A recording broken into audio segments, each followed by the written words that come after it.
Tengok lah.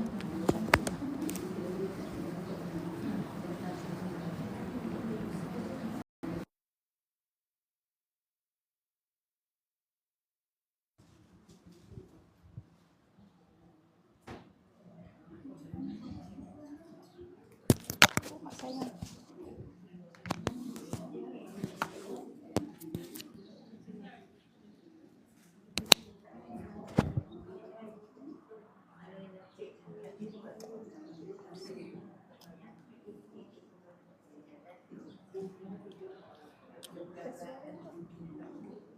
Tes suara. Dengar. Dekat sangat tak? Jauh sikit. Kau letak kursi dia. Dengar ni.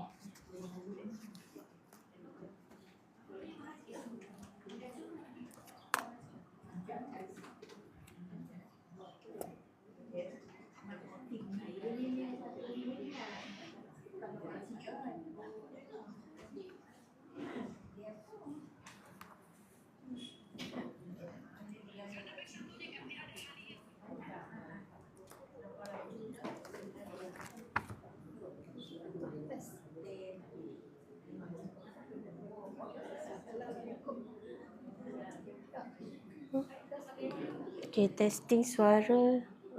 Okay kot. Haji, khabar? Alhamdulillah.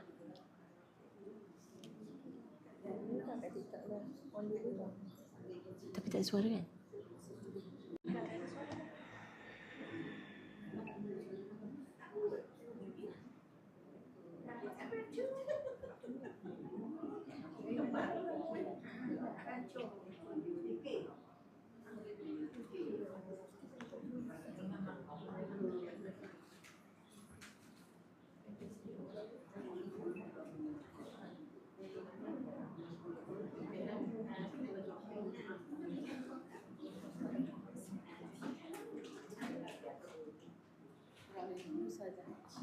Tidak betul ya, betul ya. Buat cepat.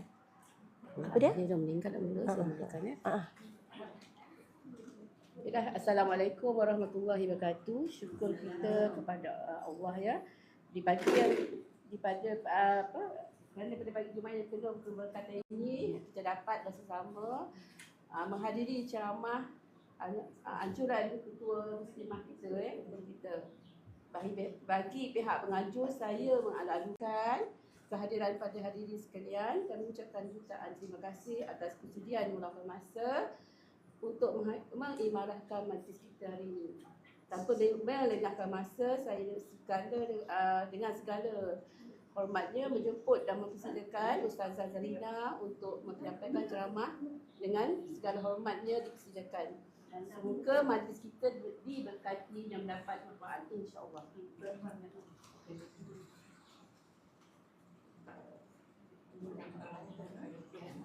Tak tahu mana yang okey. Kalau ni okey dah kot. Okey kan suara dengar? Okey. Dalam okey kan? Okey. Alhamdulillah. Tak payahlah tak apa. A'udzubillahi minasyaitonirrajim. Bismillahirrahmanirrahim. Innal hamdalillah nahmaduhu wa nasta'inuhu wa nastaghfiruh wa na'udzu billahi min syururi anfusina wa min sayyiati a'malina. May yahdihillahu fala mudilla lahu wa may yudlil fala hadiyalah. Asyhadu an la ilaha illallah wahdahu la syarika lah wa asyhadu anna Muhammadan abduhu wa rasuluh. Subhanaka la ilma lana illa ma 'allamtana innaka antal alimul hakim. La haula wala quwwata illa billahil aliyil azim. Rabbi shrah li sadri wa yassir li amri wahlul 'uqdatam min lisani yafqahu qawli. Allahumma salli ala Muhammad wa ala ali Muhammad kama barakta ala Ibrahim wa ala ali Ibrahim innaka Hamidum Majid. Allahumma barik ala Muhammad wa ala ali Muhammad kama barakta ala Ibrahim wa ala ali Ibrahim innaka Hamidum Majid. Allahumma ati anfusana taqwaha wa zakkiha anta khairu man zakkaha anta waliyuha wa maulaha. Allahumma anfa'na bima 'allamtana wa 'allimna ma yanfa'una rabbi zidna ilma. Allahumma inna nas'aluka al-huda wat-tuqa wal-'afaf wal-ghina. Allahumma arina al-haqqa haqqan warzuqna ittiba'ah wa arina batila batilan warzuqna ijtinabah. Allahumma ya muqallibal qulub tsabbit qulubana ala dinik. Allahumma ya musarrifal qulub sarrif qulubana ala ta'atik. Allahumma Allahumma khtim lana bihusnil khatimah wa la takhtim alaina ya Allah bisu'il khatimah. Allahumma arinal haqqa haqqan warzuqna ittiba'ah wa arina batila batilan warzuqna ijtinabah. Rabbana atina min ladunka rahmah wa hayyi' lana min amrina rasyada. Allahumma rabbi yassir wa la tu'assir wa bitammi bil khair, amma ba'du. Assalamualaikum warahmatullahi wabarakatuh. Apa khabar semua? Lama kan? Dah 2 tahun kot rasanya.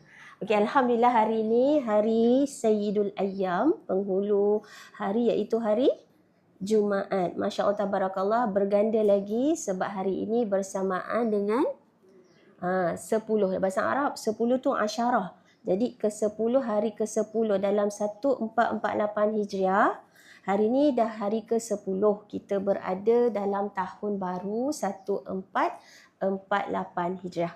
Dan hari Ashura, dinamakan hari Ashura. Dan pertamanya, jazakumullah khairah, barakallahu fikum kerana sudi meluangkan masa, melapangkan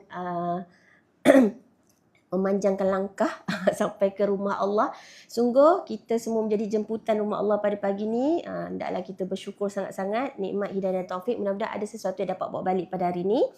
Okey, hari Arafah. Bulan tak tidur tu maknanya, tak ngantuk tu. Sebab tadi Ashura. Sekarang saya sebut hari Arafah. Kalau hari Arafah 10 juga, tapi 10 Zulhijjah. Tapi bulan Zulhijjah yang besar adalah hari Masya Allah tabarakallah. Hari Arafah 9.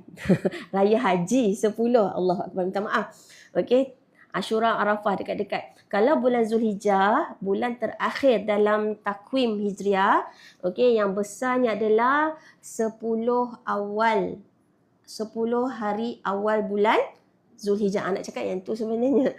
Okey, kita sangat-sangat digalakkan sehingga Rasulullah menyebut 10 hari terbaik sepanjang tahun, 365 hari. Yang terbaik ialah 10 hari awal Zulhijjah. Sehingga kan siapa yang pergi berjihad fi sabilillah, kecuali dia betul-betul syahid, itu je boleh mengalahkan puasa, boleh mengalahkan amal ibadah pada 10 awal Zulhijjah. Syukur Allah panjangkan umur kita lagi. Kita jumpa bulan selepas Zulhijjah ialah bulan, hari inilah bulan Muharram. Okey, bulan Muharram. Dan dalam bulan Muharram, kita ni masih sekarang berada di antara 4 bulan haram. Okey, dalam Al-Quran 4 bulan haram tu ialah Zulkadah, Zulhijjah, dia sederik ni, Muharram. 3 ni sederik. 1 je terpisah nanti bulan Rajab. Jadi sekarang kita dah masuk yang terakhir yang berderek ni. Zulkadah, Zulhijjah, Muharram. 3 ni bulan Muharram. Nanti bulan Rajab. Jadi dalam 1 tahun 12 bulan. Okey, siapa beritahu dalam 1 tahun ada 12 bulan? Allah yang beritahu dalam surah At-Taubah ayat 36. Ni semua dah tahu ni, sekadar murajaah, mengulang kaji. Okay, Allah berfirman dalam surah 9, surah At-Taubah ayat 36. Apa saya tulis nampak kat atas kan? Nampak kan? Saya tulis 9, nampak? Nampak Okay. Tak sempat tulis tak apa, tulis nombor surah je. Nombor surah 9 ayat 36. Tulis dalam nota, nanti balik boleh ingat. Ni memang setiap tahun kita akan jumpa juga ayat ni bila masuk bulan-bulan haram. Allah berfirman, A'udzubillahi minasyaitonirrajim, Inna iddatash syuhuri 'indallahi 12 Indallahi 12 syahra. Di sisi Allah, bilangan bulan dalam satu tahun ada 12. Okay. So memang Allah yang beritahu kita. Memang Allah dah menetapkan ada berapa bulan? 12. 12 bulan yang telah ditetapkan Allah di dalam kitab Allah. Kita ada kitab Lauh Mahfuz kan? So jangan sekali-kali kita, kalau dulu kita tak belajar, kita ingat Januari sampai Disember. Tapi kita dah belajar, makin belajar. Kalaulah aku tak menghafal bulan Islam, nak jawab apa nanti dekat anak cucu? Betul tak? Malu tak? Malu tak? Wan rupanya tak tahu daripada Muharram sampai Zulhijjah. Dari dulu kita cuma hafal Januari sampai Disember. Jadi kita contohkan pada anak cucu kita. Kita sendiri hafal daripada bulan 1 sampai bulan 12.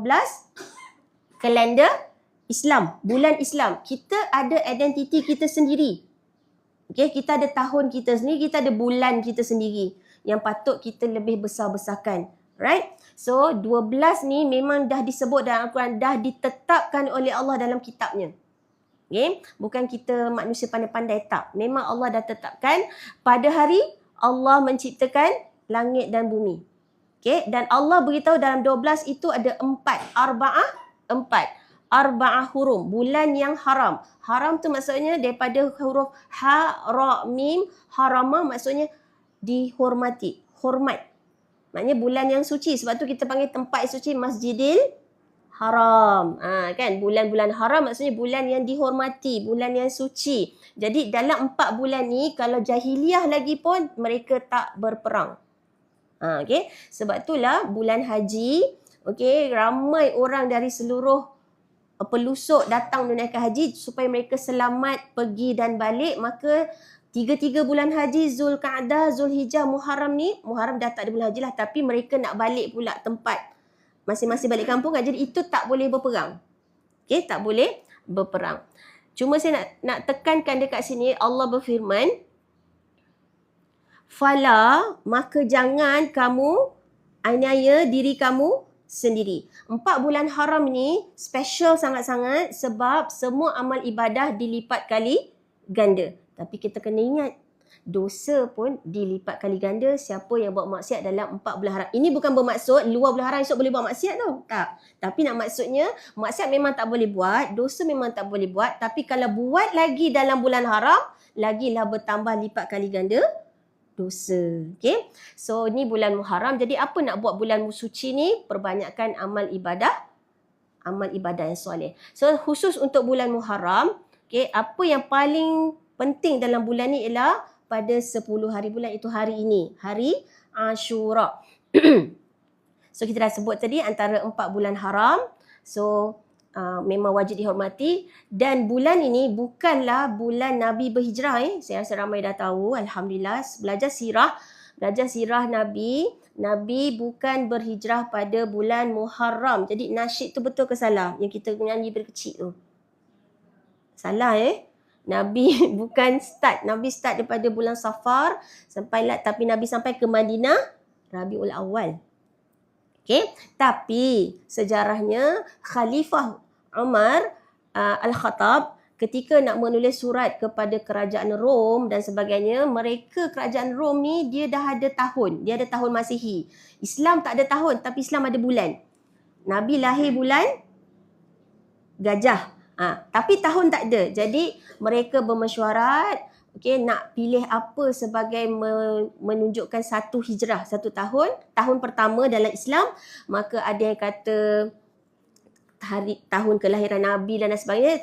Akhirnya mereka bersepakat sebab bulan Muharram ni selepas orang balik haji, orang bersih seperti kalau dapat haji mabrur seperti bayi baru lahir. Jadi mengambil titik tolak juga, okay, bulan haji dan tahun hijrah Nabi. Maka bulan Muharram ini dipilih sebagai bermulanya detik 1 hijrah. Tapi Nabi bukan tiba di Madinah bulan Muharram. Bukan. Okay, faham Alright, yang ketiga, untuk kita sekarang ni dah tak ada hijrah macam Nabi daripada Mekah ke Madinah. Tapi kita lebih kepada hijrah maknawiyah. Maksudnya apa? Kita menghijrah dari perkara-perkara negatif, dari perkara-perkara buruk. Okay, kita berhijrah, kita berpindah untuk melakukan ketaatan. Okay, jadi hamba yang lebih bersyukur, kurang merungut. Okay, jadi lebih baik. Kita bukan lagi hijrah tempat, kita hijrah kepada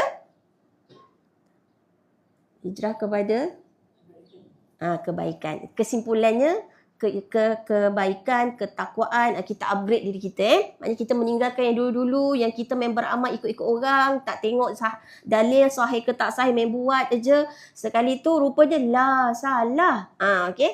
Jadi kita nak hijrah, yang nombor satu ialah kita nak menambah ilmu. Makin berusia sepatutnya semakin menambah ilmu. Sebab hanya dengan ilmu yang sahih barulah amal soleh. Jangan terbalik. Amal dulu baru nak cari ilmu. Tak. Kita nak beramal, mestilah amal yang kita nak buat tu ada nasnya, ada dalilnya, ada dicontohkan oleh Rasulullah sallallahu alaihi wasallam. Okay? Jangan pandai-pandai. Pandai memang patut, kita patut jadi orang yang pandai. Tapi jangan pandai-pandai. Dalam bahasa Melayu macam tu kan? Mata dah lain. Pandai lain. Pandai-pandai lain. Betul tak? Jadi kita tak nak mengubah sebab kita tak mengaku bahawa kita lebih pandai daripada Nabi. Adakah Nabi terlupa nak mengajar kita sesuatu sampai kita mereka ibadah baru? Nabi tak ada satu pun yang Nabi tertinggal. Tak ada satu pun yang Nabi sembunyikan daripada kita. Semua Nabi dah sampaikan. Sampai dekat Arafah tu, turun Al-Ma'idah ayat 3. Al-yawma akmaltu lakum dinakum wa atmamtu alaikum ni'mati. Surah ketiga, surah kelima, Masya Allah. Ayat 3. Dekat hujung ayat tu. Ayat tu panjang, tapi ayat ini turun masa Nabi Haji Wada. Surah kelima.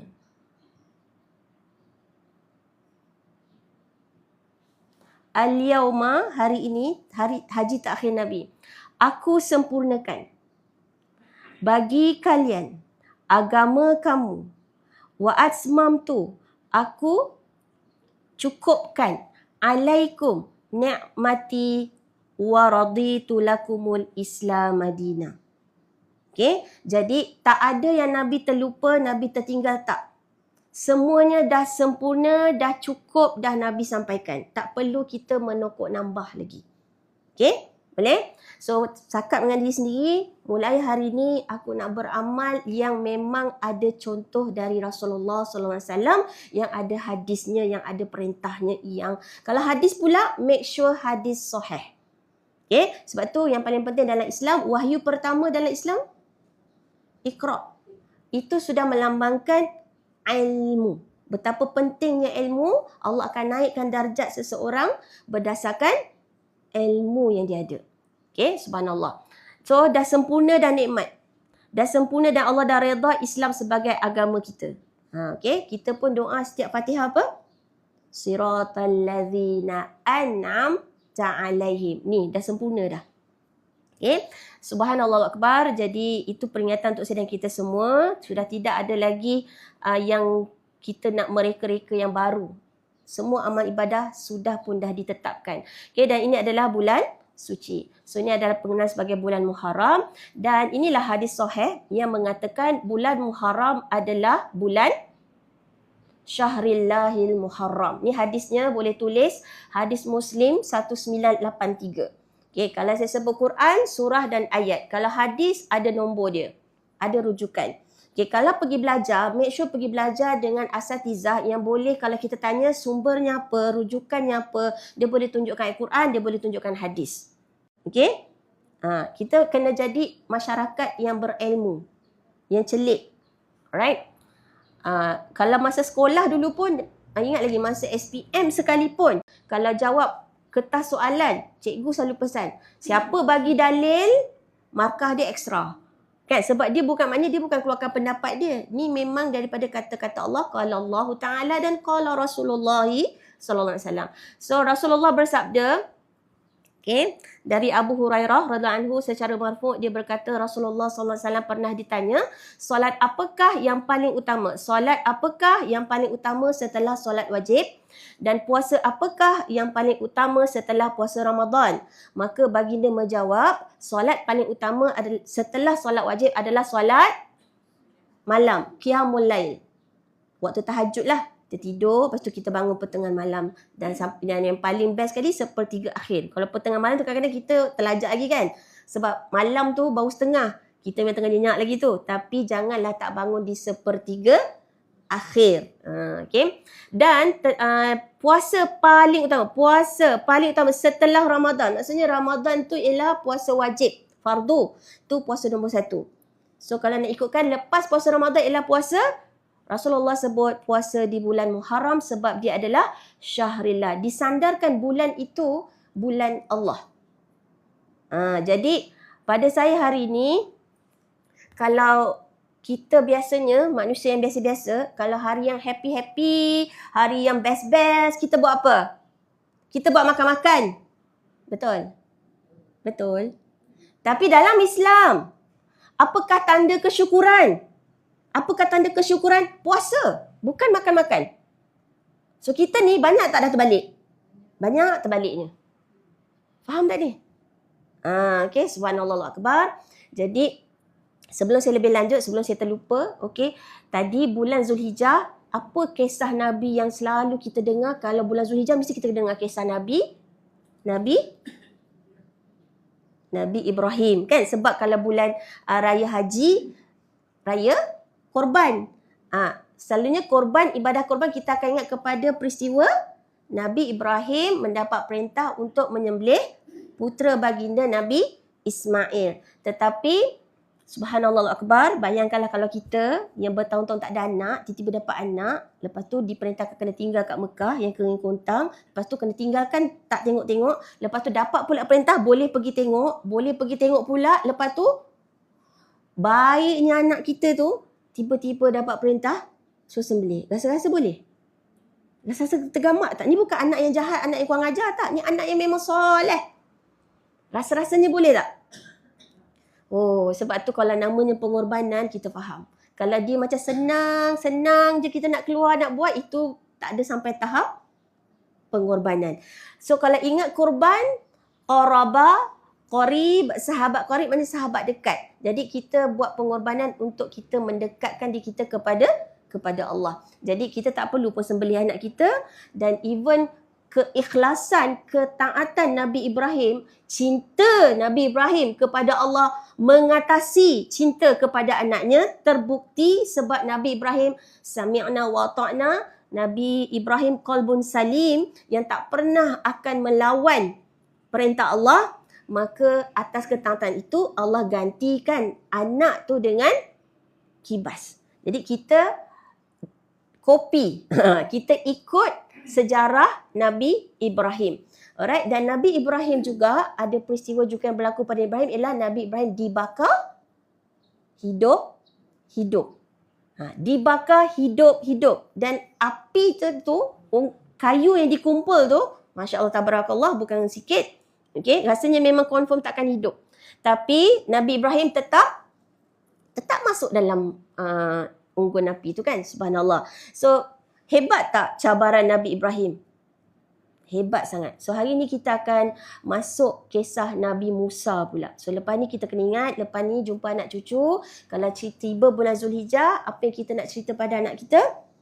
Kisah Nabi Ibrahim dan Nabi Ismail. Begitu tauhid Nabi Ibrahim, okay, mengesakan Allah, okay, Nabi Ibrahim sehingga sanggup mengorbankan puteranya sendiri.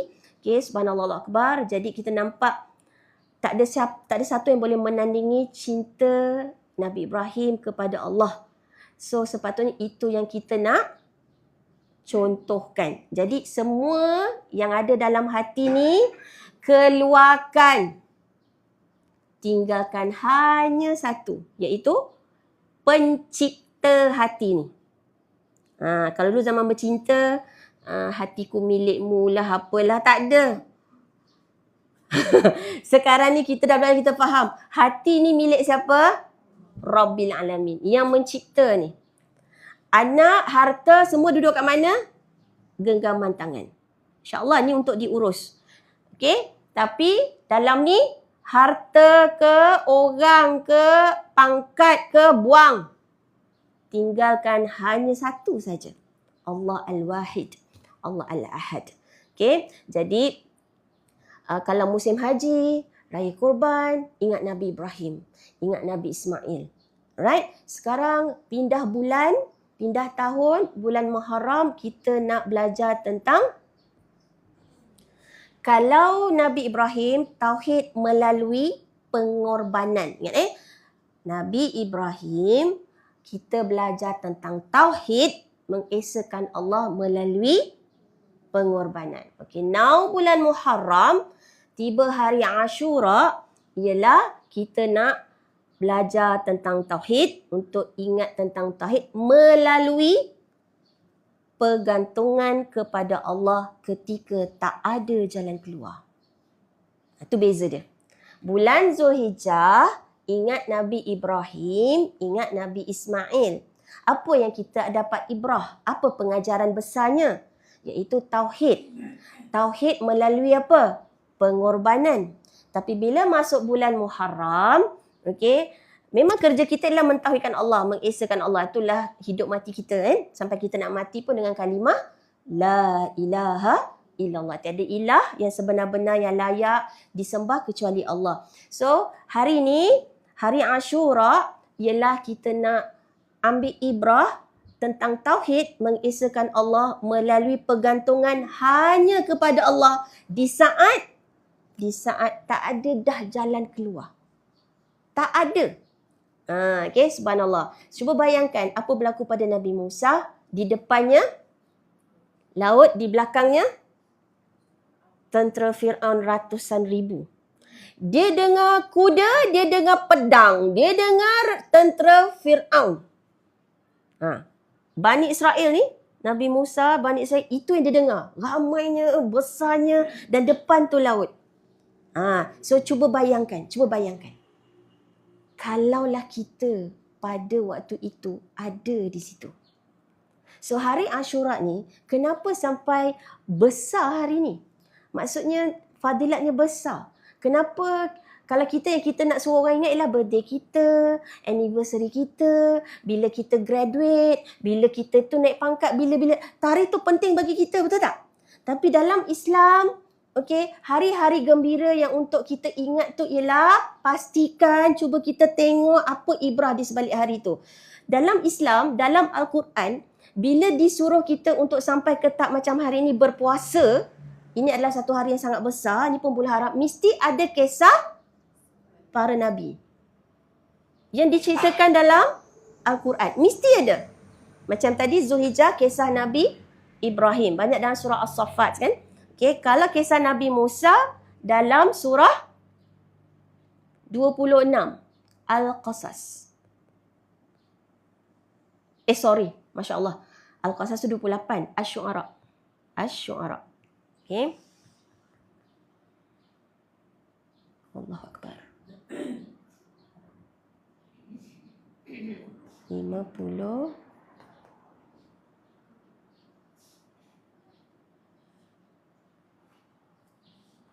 Okay, cerita Nabi Musa ni kita tahu cerita yang paling banyak dalam Al-Quran ialah kisah Nabi Musa ke kisah Nabi Muhammad? Kisah Nabi Musa paling banyak. Okay, nak menunjukkan apa tu? Okay, itu mati terbit. Sekejap 52.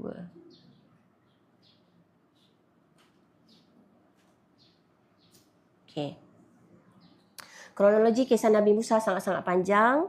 Dan kalau kita ingat Nabi Musa, bayangkan ketika dia menghadap laut, masa dia baby, Nabi Musa diletakkan dalam bakul, dihanyutkan di sungai Nil. kita kadang-kadang waktu kita susah kan, waktu kita diuji, kita teringat tak apa yang berlaku pada hidup kita yang lepas? Cuba kita bayangkan kisah Nabi Musa. Depannya laut, dulu masa kecil, macam itulah aku dihanyut. So kita akan faham why Nabi Musa sangat yakin pertolongan Allah pasti datang. Faham tak? Kita kadang-kadang masa kita susah tu, kita ingat apa? Bilalah nak habis susah ni, barulah tenang hidup aku. Tak. Sebenarnya dalam kisah Nabi Musa ni kita akan nampak apa? Tenang dulu. Baru nanti kita akan nampak jalan keluar. Kita selalu kata, bila nak selesai benda ni? Bila hidup aku nak tenang? Selalu kita ingat, masalah kena selesai dulu baru hidup tenang. Sebenarnya, terbalik. Nampak tak? Terbalik lagi. Banyak tak kita terbalik? Sebab tu Allah kata cepat-cepat balik pada aku, kata Allah. Sebab tu taubat tu ialah kembali kepada Allah. Sebab kita dah sosek, dah lalai, dah jauh sangat daripada Allah. Okay? Jadi, kalau hari Ashura ni, kenapa kalau orang tanya, kalau anak cucu tanya, kenapa hari Ashura ni besar dalam Islam? Sebab dia adalah sebagai bukti. Kenapa kita kena puasa, Wan? Sebab sebagai bukti tanda kita bersyukur. Bersyukur seperti bersyukurnya Nabi Musa dan Bani Israel ketika selamat dari kekejaman Fir'aun. Beratus tahun Bani Israel, perempuan diperkosa, anak disembelih, lelaki jadi hamba, dijual, dipaksa kerja, hidup dalam kemiskinan, kelaparan ratusan tahun. Hidup mereka sangat dalam kegelapan. So bila Fir'aun dan tenteranya tu ditenggelamkan Allah, rasa apa? Apa rasa kalau kita? Tak tahu nak cakap kan? Ya Allah, akhirnya seperti bebas daripada kekejaman tu. Jadi kita kena, bila kita belajar sirah Nabi, okay, kita kena letakkan diri kita kena bayangkan, kalau aku pun, ya Allah, macam mana tu?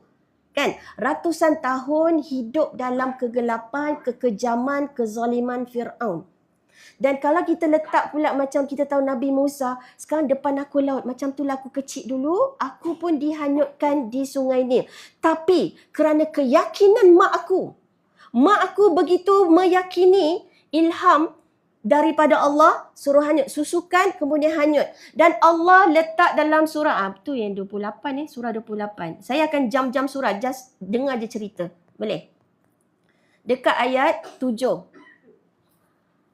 Ni surah 28 ayat 7. Dan kami ilhamkan kepada ibu Musa, susukan dia dalam pada itu, jika engkau takut sesuatu bahaya mengenainya dari angkara Fir'aun, maka letaklah dia dalam peti dan lepaskanlah dia ke laut dan janganlah engkau bimbang. Jangan engkau, wala takhafi, jangan takut, jangan bimbang. Kalau kita lah, ya ke? Betul ke ni? Ya tak ya? Tapi ibu Nabi Musa tak takut dan jangan sedih hati. Sebab dia dapat ilham. Okay? So, keyakinan, keimanan kepada Allah, maka dia susukan. Kenapa kalau kita pun berada seperti keadaan ibu Nabi Musa, bila dapat ayat ni, dapat ilham ni, inna radduhu ilaiki wa ja'iluhu minal mursalin. Kami, yang janji ni siapa ni? Allah. Kami akan kembalikan kepadamu. Jangan takut. Jangan sedih. Kami akan kembalikan dia kepadamu. Okay? Kami akan kembalikan kepadamu dan kami akan melantiknya menjadi seorang rasul. Sekarang mak dia percaya ke tak percaya? Dan begitu tingginya keimanan. So nampak tak? Jangan takut, jangan sedih. Kalau kita ada masalah, selalunya kita tak nampak jalan keluar sebab apa? Takut yang benda belum jadi pun. Betul?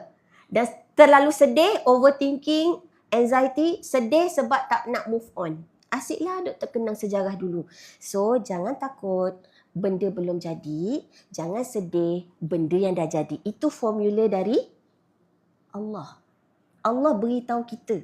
Okay, move on, bergerak. So, yakin dengan janji Allah bahawa Allah akan kembalikan anaknya. Dia pun hanyutkan. So, kalau kita bayangkan Nabi Musa, Okey, begitu tenang, depannya laut, belakangnya tentera, didesak pula oleh kaumnya. Musa, kami dah percaya dah kau ni Rasul. Kami dah ikut dah kau. Kau kata keluar malam ni, keluar. Kami ikut kau. Tapi sekarang ni, matilah. Ibaratnya, macam itulah. Kan? Macam kita orang rasalah. Engkau Nabi pun takkan boleh selamatkan kita orang. Ibaratnya dah macam tu. Kritikal tak? Sangat kritikal. Depan tu laut. Kalau memang pergi pun memang pergi matilah kalau masuk laut tu kan. Kalau toleh belakang pula, maknanya apa?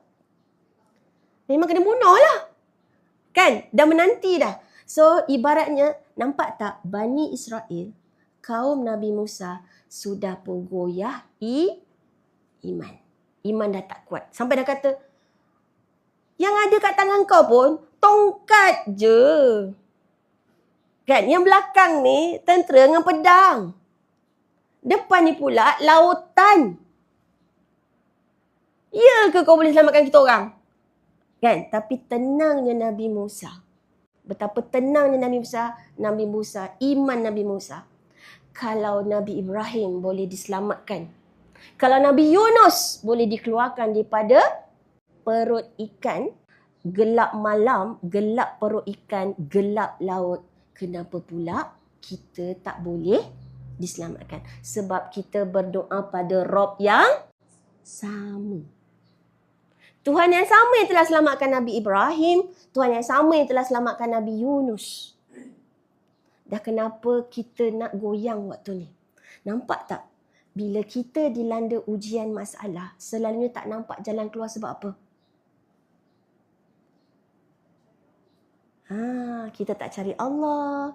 Lepas tu bantuan yang ada depan mata pun kita tak yakin. Macam tadilah Bani Israel, dia yakin ke tongkat tu boleh selamatkan dia? Siapa suruh percaya kat tongkat tu? Betul tak? Bukan tongkat tu yang selamatkan. Yang selamatkan siapa? Allah. Supo juga hari ni kita berpuasa. Rasulullah bersabda dihapuskan dosa kecil setahun yang. Jangan fikir dosa kita yang banyak setinggi gunung seluas laut tu. Memang dosa kita banyak. Tapi cuba kita fikir siapakah Allah Al-Ghafur. Allah At-Tawwab. Kau datang dosa engkau yang kau tak boleh bayangkan banyaknya dosa engkau sekalipun. Ingat, rahmatku mengatasi kemurkaanku, kata Allah. So jangan putus asa. Kita kalau ingat logik akal kita, memang tak logik lah. Kalau tak logik maknanya magic. Betul tak? Jadinya magic tu hanyalah Allah. Alright? So kisah ni bulan Muharram, terutamanya 10 hari bulan, iaitu hari Ashura, sampai kita Rasulullah suruh berpuasa. Belum turun perintah puasa. Puasa Ramadan turun 2 Hijrah. Jadi sebelum turun wajib puasa Ramadan, Nabi memang suruh sahabat kalau hari Ashura mesti puasa. Mesti puasa. Okay? So mulai hari ni, kita kena beritahu pada anak cucu kita, sahabat kita, kawan kita, keluarga kita hari Ashura. Dalam 1 tahun, okay, 1 hari yang kalau kita puasa lebih kurang 13 jam, 14 jam, tapi kalau boleh menghapus dosa setahun, puasa cuma 13 jam, 14 jam, nak menghapus dosa kita yang banyak tu, kenapalah tak nak. Dalam 1 tahun ni, ada hari yang begitu besar Allah bagi fadilat, kenapa tak nak puasa? Sampai sahabat Nabi, okay, ada sahabat-sahabat Nabi yang kalau bulan Ramadan dia safar, dia musafir, dia safar, bulan Ramadan boleh tak buka puasa kalau musafir? Boleh. Janji qada, betul?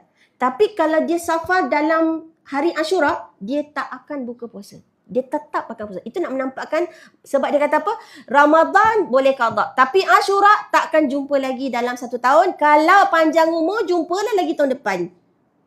Kalau panjang umur.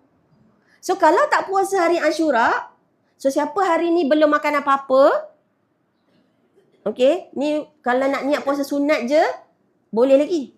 Masih boleh. Okay. So rugi. Sebab rugi sangat. Tahun depan kalau kita ada umur, ya kita jumpa. Kalau tak jumpa, so rugi. Jangan tak puasa hari ni. Subhanallah akbar. Dan Alhamdulillah sampai puasa dari semalam.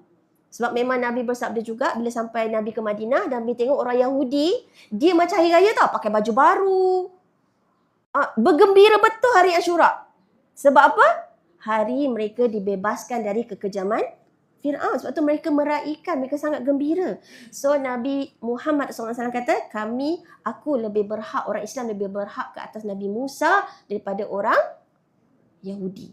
Okay, jadi dalam 1 tahun Allah pilih hari ni, hari Ashura, sebagai untuk kita meraihkan, mengingati kemenangan Nabi Musa dan sekaligus menunjukkan betapa syukurnya kita kepada nikmat Allah yang telah diberikan kepada agama kita dan apa saja nikmat yang Allah berikan kat kita selama kita hidup ni.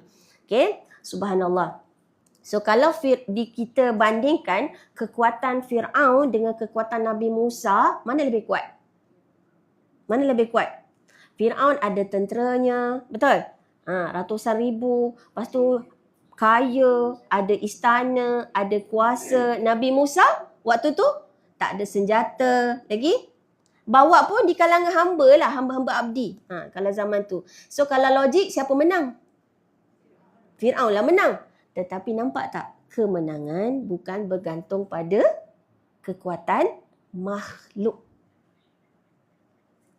Kemenangan bukan bergantung pada kekuatan makhluk, tetapi kekuatan Allah Al-Haq.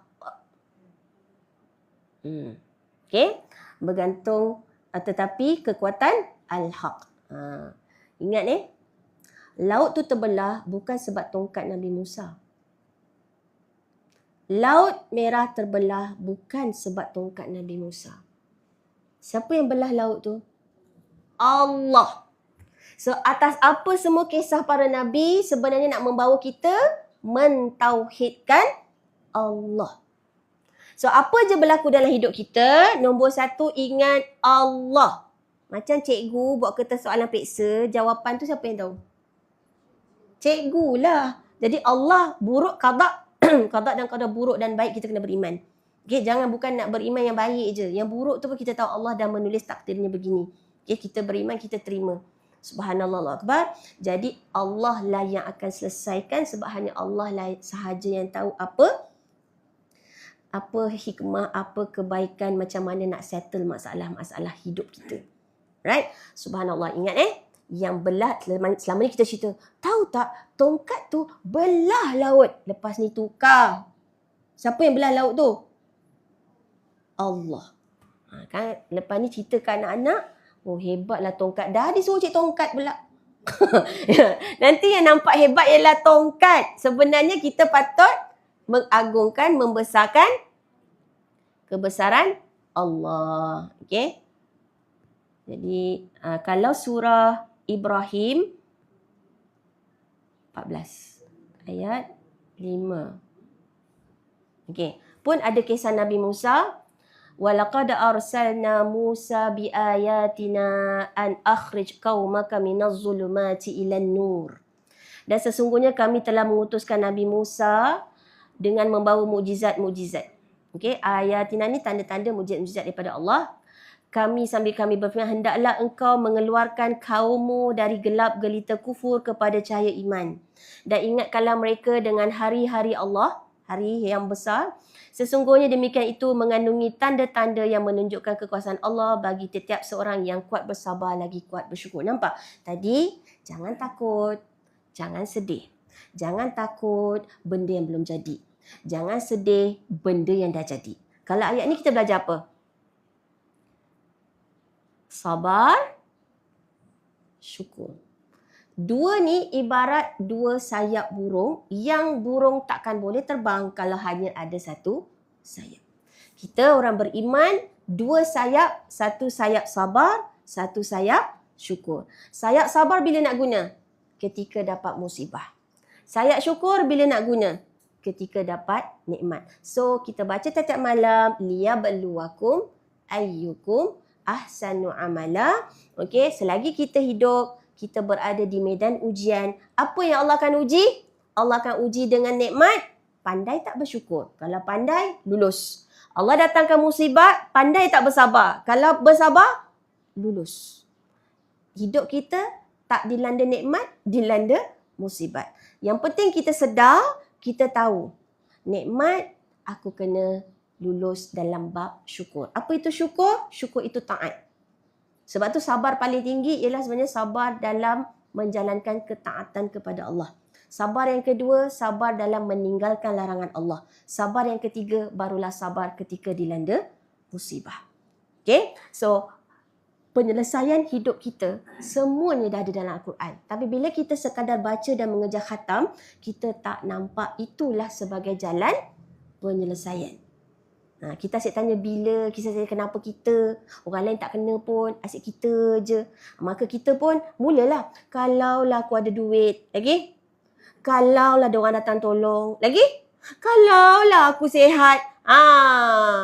Yang dia nampak ialah duit, orang, sihat. Yang berkalau-kalau tu. Nabi pun tak bagi kita berkalau kan? Okay? Tapi apa Allah didik kita? Nampak tak bagaimana Allah Rabbil Alamin pencipta kita, pencipta alam yang mendidik kita bukan bergantung pada alat, bukan bergantung pada makhluk, bergantung hanya kepada Allah. Sebab tu Bani Israel bila dia nampak di tangan Nabi Musa hanya ada tongkat, dia percaya kat Nabi Musa? Tak. Iman dia dah goyang waktu tu. Matilah, dia kata kan.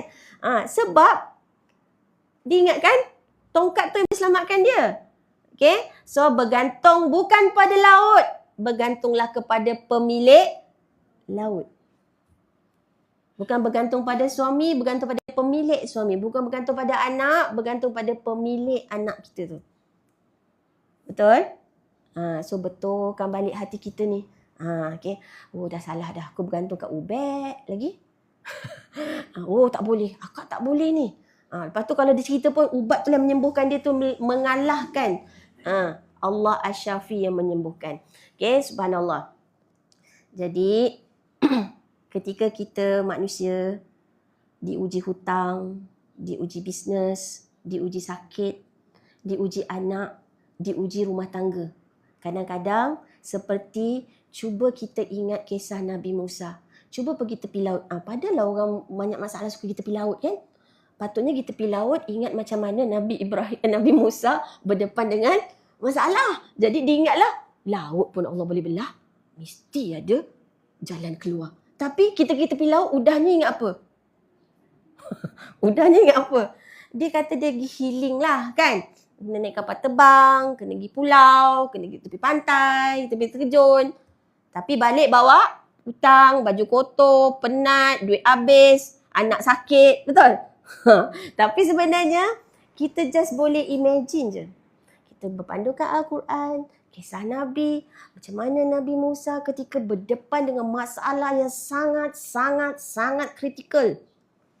Orang dah tak percaya dah ni Depan ni laut, ya Allah. Tapi keyakinan Nabi Musa tetap utuh, tetap teguh. Okey. Bayangkan waktu diuji keimanan Nabi Musa dan keimanan Bani Israel, adakah laut sudah terbelah? Laut sudah terbelah? Belum. Laut terbelah selepas Nabi Musa kata apa? Inna Rabbi, sungguh Tuhan aku tak akan tinggalkan aku. Dan laut terbelah. Allah kata, ambil tongkat kau, pukul laut tu. Ikut logik, kalau pecik pun pecik air je. Ni laut boleh terbelah. Betul tak? Maksudnya apa? Tenang dulu. Okey? Ingat kisah, kalau kita ada masalah, ingat kisah Nabi Musa. Belakangnya Fir'aun, depannya laut. Yang kat tangan dia cuma ada tongkat. Kat belakang ni semua tak percaya dia boleh selesaikan masalah ni. Macam itulah hidup kita sekarang ni. Tak ada orang dah percaya kat kita. Okay, tak ada orang nak dengar cakap kita. Kita ni macam dah tinggal sebatang kara dah. Tak ada jalan keluar dah. Macam pergi sini tak ada, tak nampak. Cuba bayangkan apa yang berlaku kepada Nabi Musa. Kat mana Nabi Musa sebut tu dalam surah tadi tu surah Asy-Syu'ara. Okay, kalau kita baca, Allah berfirman, okay, Nabi Musa dapat wahyu. Saya besarkan lagi Dan kami wahyukan kepada Musa. Siapa wahyukan? Allah. Allah wahyukan kepada Nabi Musa. An asri bi'ibadi innakum muttaba'un. Allah berfirman, dan kami wahyukan kepada Nabi Musa, hendaklah engkau membawa hamba-hambaku kaum keluar pada waktu malam. Sesungguhnya kamu akan dikejar oleh Fir'aun dan tenteranya. Okey. Masa tu dia percaya lagi kat Nabi Musa. Okey, Nabi Musa kata, keluar, malam ni kita mesti keluar, bergerak ke arah laut. Okey, dia pun ikut, follow. Bila dia start tak percaya? Bila tentera tu dah follow depan tu, setelah mengetahui, Firaun tahu mereka dah lari, nak lari. Firaun pun mengutus orang-orangnya ke bandar-bandar negeri Mesir untuk mengumpulkan tenteranya, dikumpulkan segala tentera sambil berkata kepada mereka, sesungguhnya orang-orang Misra itu adalah seorang kecil. So Firaun dia memang pandang lekeh pada Bani Israel. Okey, mereka tak ramai, kita ramai. Tentera kita lebih hebat, kita ada kuda, kita ada ni, kita ada ni. Okey, dan sesungguhnya mereka melakukan perkara yang menyebabkan kita marah. Okey, so Firaun memang betul-betul marah dan sesungguhnya kita sekalian sentiasa beringat dan berjaga-jaga. Dengan sebab itu maka jadikan mereka, Firaun datanya keluar meninggalkan kebun-kebun dan matai. So semua tentera dia keluar dan juga khazanah-khazanah kekayaan serta tempat tinggal yang mulia. Demikianlah keadaannya dan kami jadikan semua peninggalan Firaun dan tenteranya milik Bani Israel sebagai pusaka. Itu saya tak nak cerita detail, cuma saya nak ceritakan supaya kita nampak besarnya ni hari Asyura ni. Fa'asba'uhum musyriqin. Maka Firaun dan tenteranya pun mengejar mereka ketika sampai, maknanya daripada malam sampai dah waktu duha dah ni. Mereka mengejar. Okay, so sampai Laut Merah tu dah waktu duha. Setelah kedua-dua kumpulan itu nampak satu sama lain. Cuba kita dah bertentang mata dengan musuh. Maknanya dah dekat belum?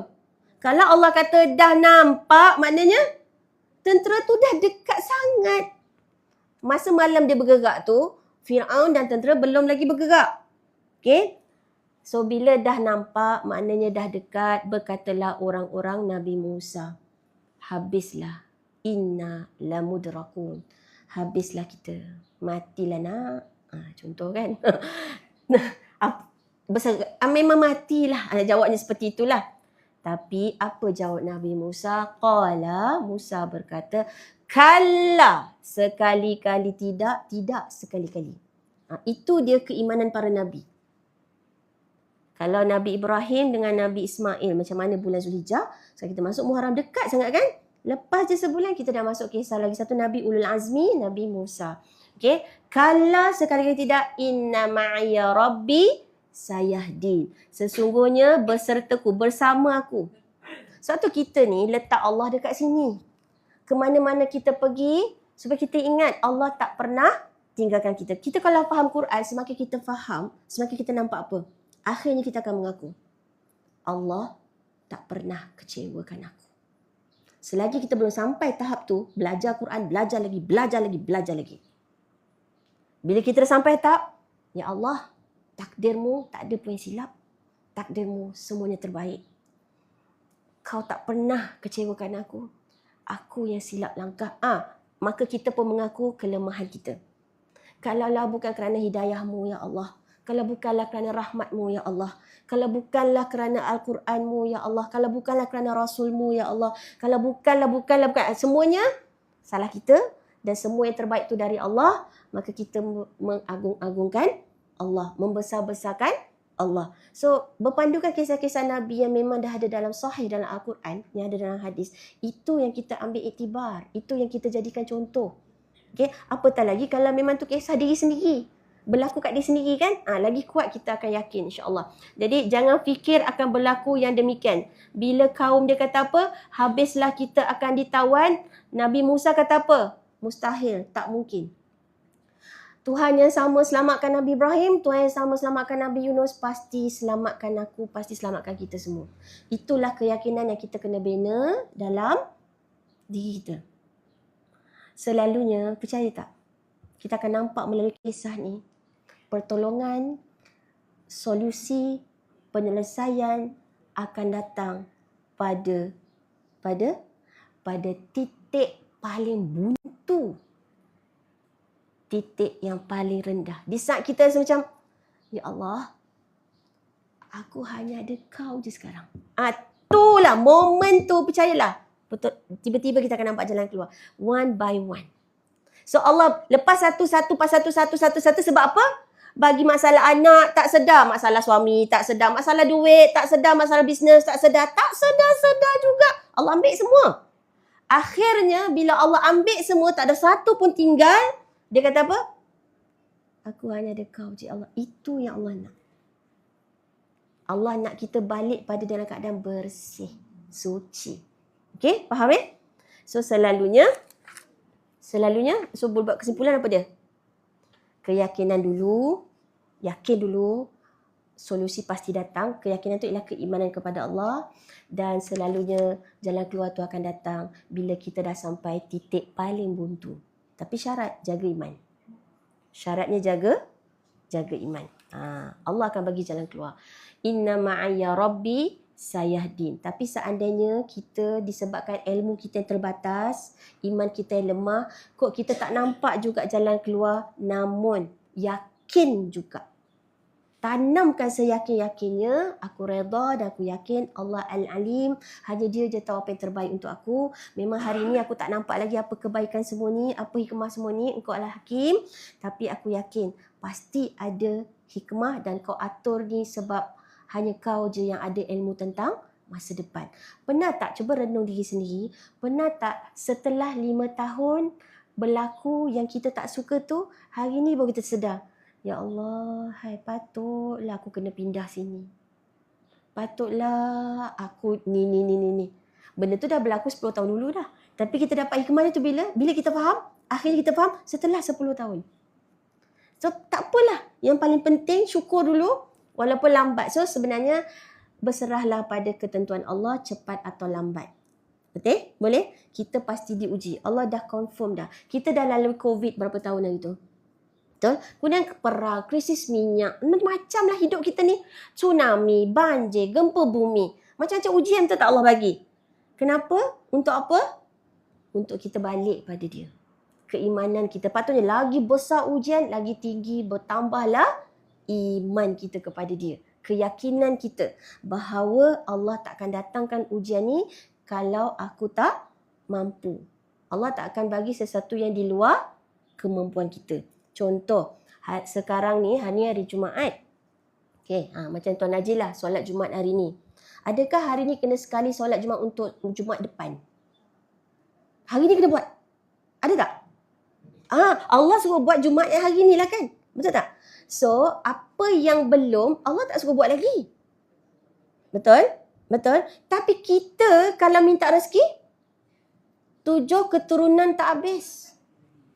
Macam air zam-zam yang mengalir. Nampak tak? Kita punya kehendak, kalau kita minta Allah, minta sampai tak habis 7 keturunan.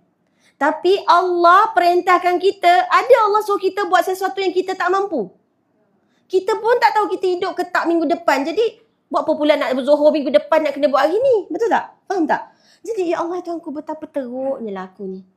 Ya Allah perintah, confirm takkan, kata kalau ni level kemampuan kita, Allah uji takkan kat sini.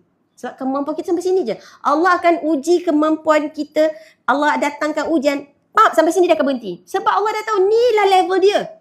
Macam mana naik ujian, sampai sini dia akan berhenti. Dia akan berhenti. Tapi kita kalau minta rezeki, tu dia.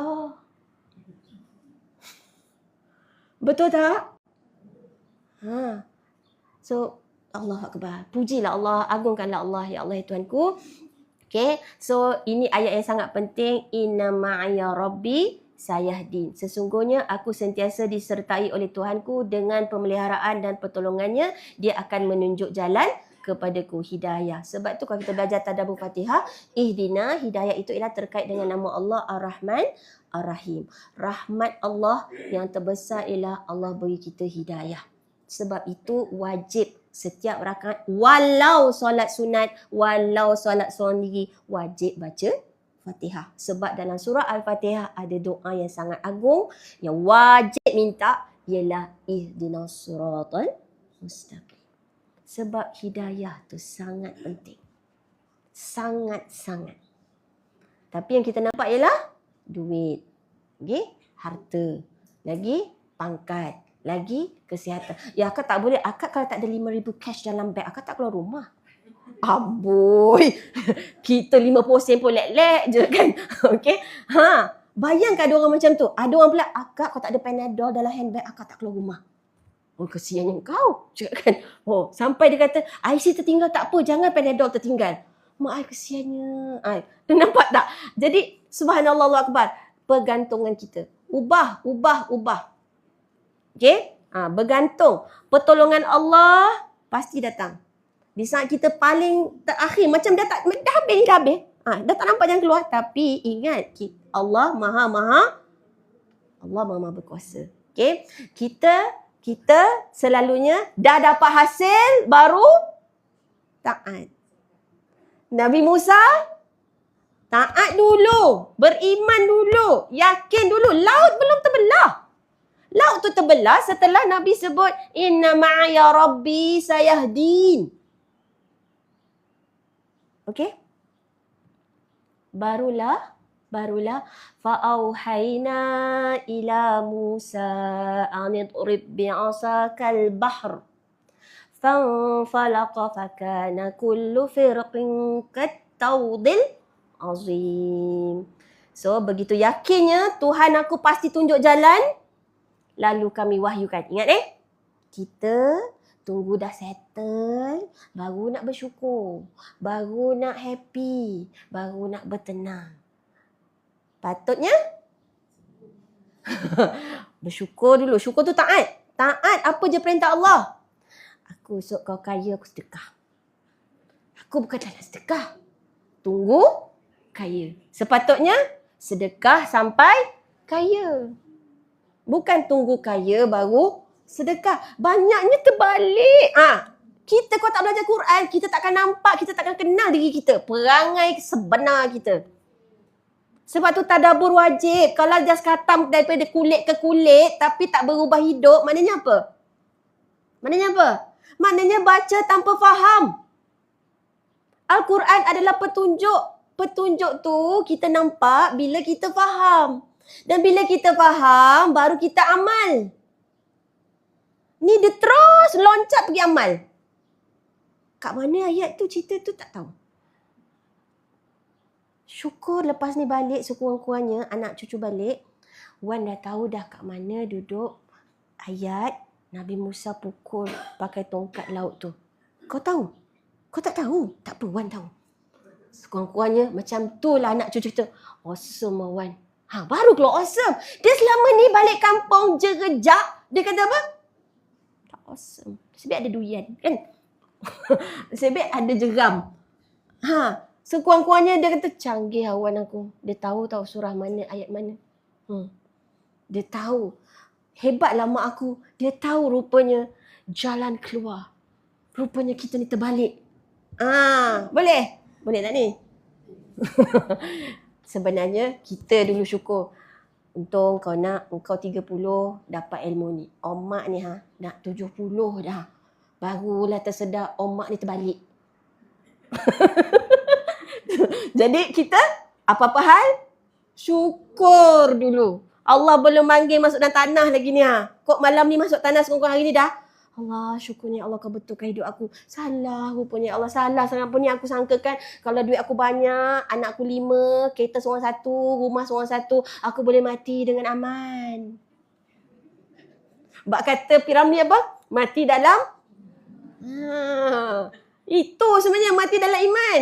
Aman ke kalau iman tak betul lagi? Betul. Alhamdulillah sebab dia jawab. Okay. Subhanallah. Jadi tak ada yang boleh betulkan kita kecuali pencipta kita.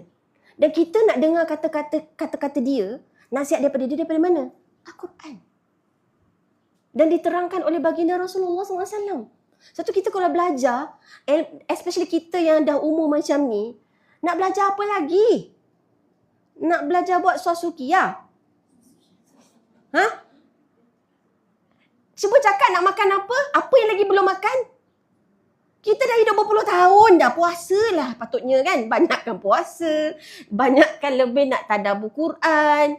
Makan yang sihat-sihat. Tak ada dah meleleh-leleh. Cis meleleh-leleh tu dah tak ada dah. Sebab kita ni nak kena banyak rehat.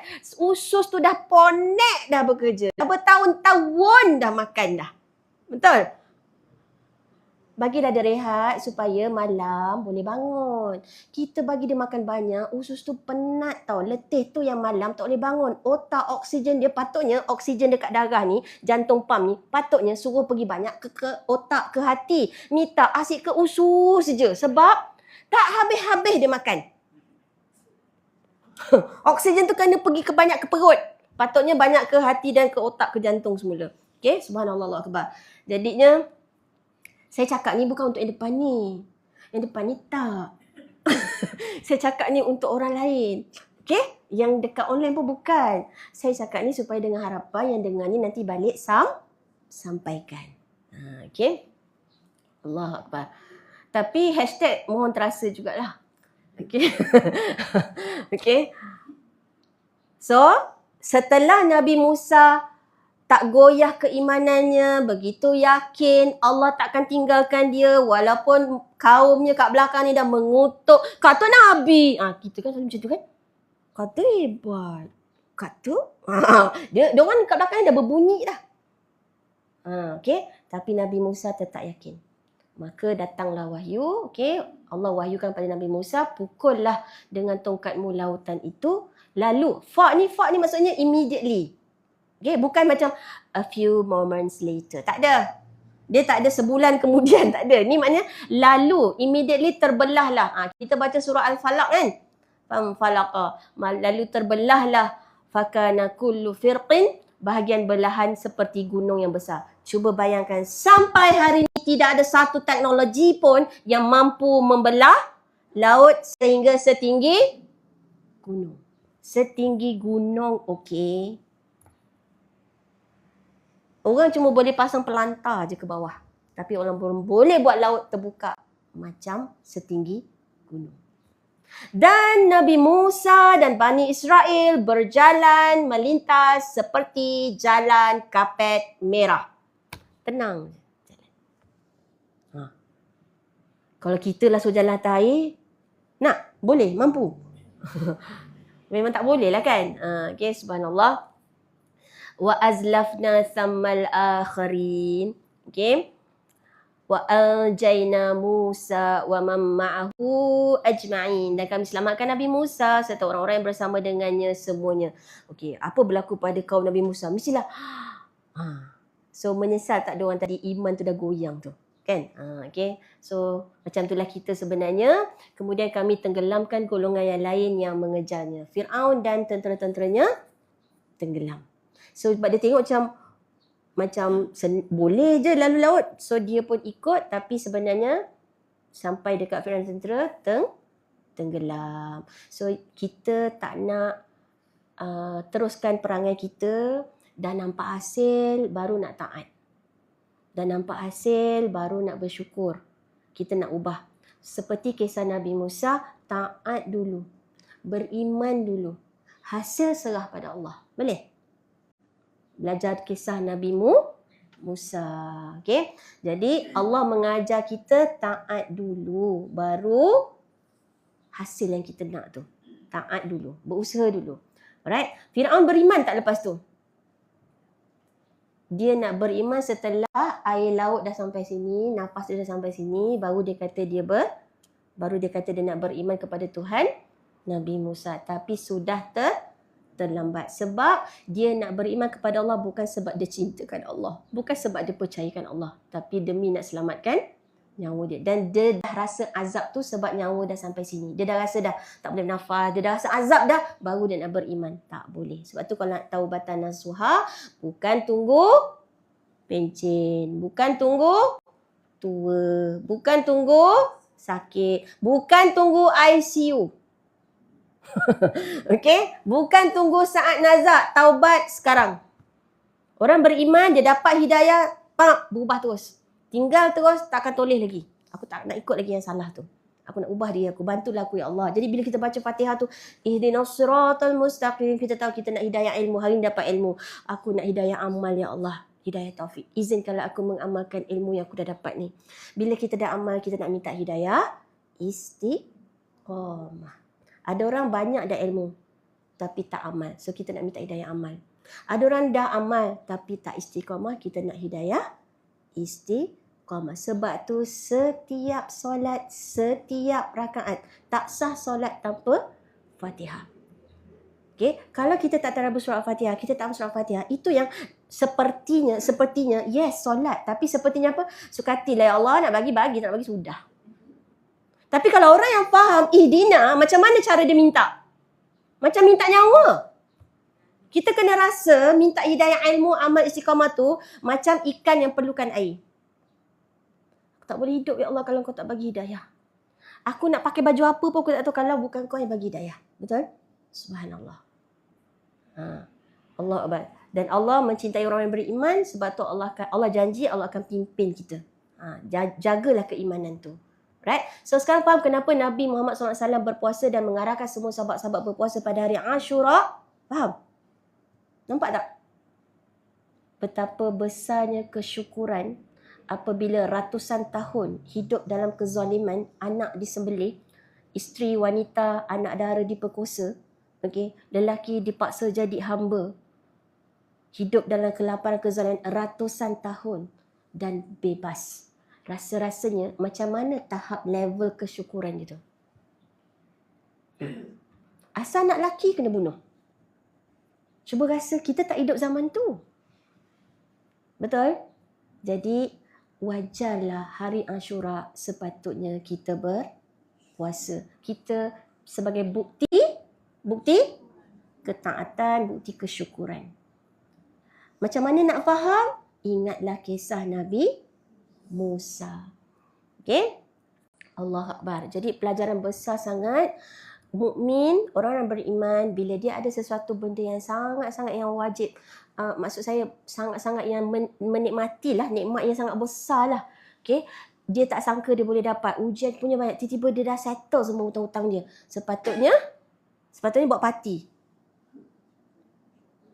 Puasa.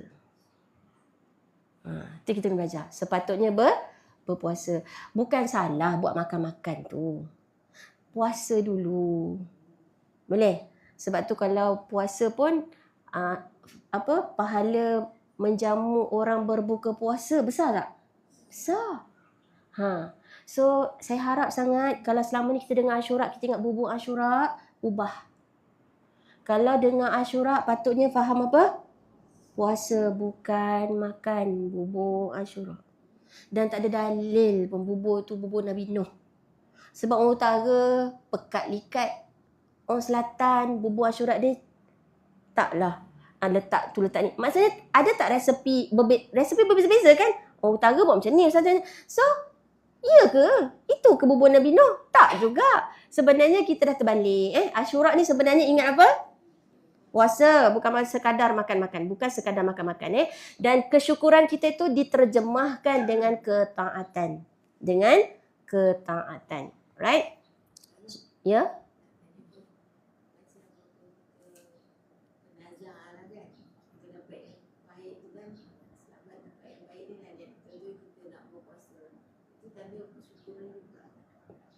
Sebenarnya, minta maaf cakap Okey, nazar ni bukan tak boleh, tapi kalau nazar wajib buat. Okey. Nazar ni boleh kita kata salah satu usaha juga kan. Tapi sebenarnya kalau bab ketaatan aku kalau baik sihat aku nak puasa 5 waktu. Betul tak nazar tu? Sebab kita kan dah memang wajib solat. Okey. Aku kalau sihat nanti aku solat 5 waktu penuh. Itu nazar ke tu? Itu tak boleh. So nazar ni ada syarat, ada cara, kena betul juga. Alright, super juga macam ni. Kalau seseorang tu aku tak minum arak sebab arak tak ada. Kalau arak ada minum. Itu berdosa. Tapi dia tak minum arak sebab ni perintah Allah, dia jadi pahala. Nampak tak? Semuanya niat. Semuanya niat, semuanya ilmu, Allah pandang semua tu. Okay, taat perintah tinggal larangan. Soalan Encik Fatimah tadi. Okay. Kadang-kadang kita rasa macam kita nak beralaskan nazar tu nak menunjukkan betapa kita nak sangat benda tu, betul tak? Tapi sebenarnya dari segi kalau kita pandang dari satu sudut, kita seperti menetapkan syarat. Faham tak? Aku akan taat, aku akan puasa bila aku dapat ni. Kita kena pandang satu angle lain tau. Maksudnya hari ni lebih baik kita puasa dulu. Contoh kita nak anak kita sihat contoh. Dia belum sihat. Tapi puasa dulu. Sama tak dengan kisah Nabi Musa dia sebenarnya. Yang kita belajar ni. Taat dulu baru minta hasil. Betul tak? Kita selalu terbalik. Kita nak hasil dulu barulah kita nak taat pada Allah. ubah. Nampak tak? Cinta kita bersyarat. Tapi cinta Allah tanpa syarat. Kita banyak betul syarat kita. Kau nak minta maaf, kau datang 2 minggu lagi. Hari ni akak panih.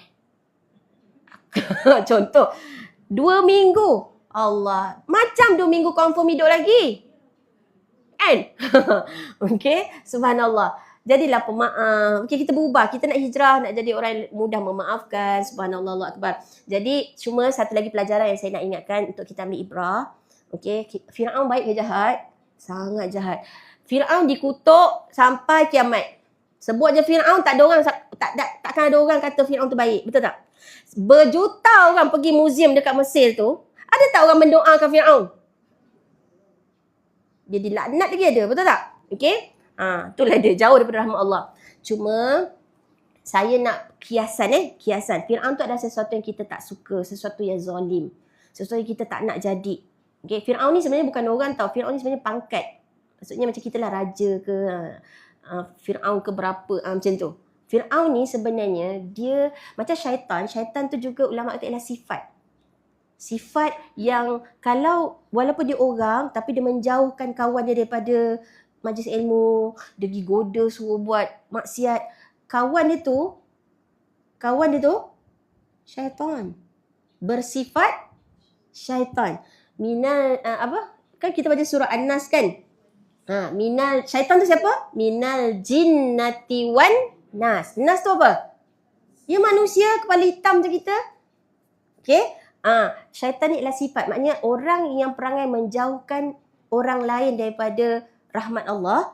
Okey, sebab maksiat dia ada perangai syaitan. Jadi Firaun saya nak kata ni kiasan Firaun ni sebenarnya ialah sifat. So buanglah sifat kefiraunan yang mungkin ada dalam diri kita masing-masing. Contohnya apa? Nafsu yang jahat lagi. Nafsu amarah lagi.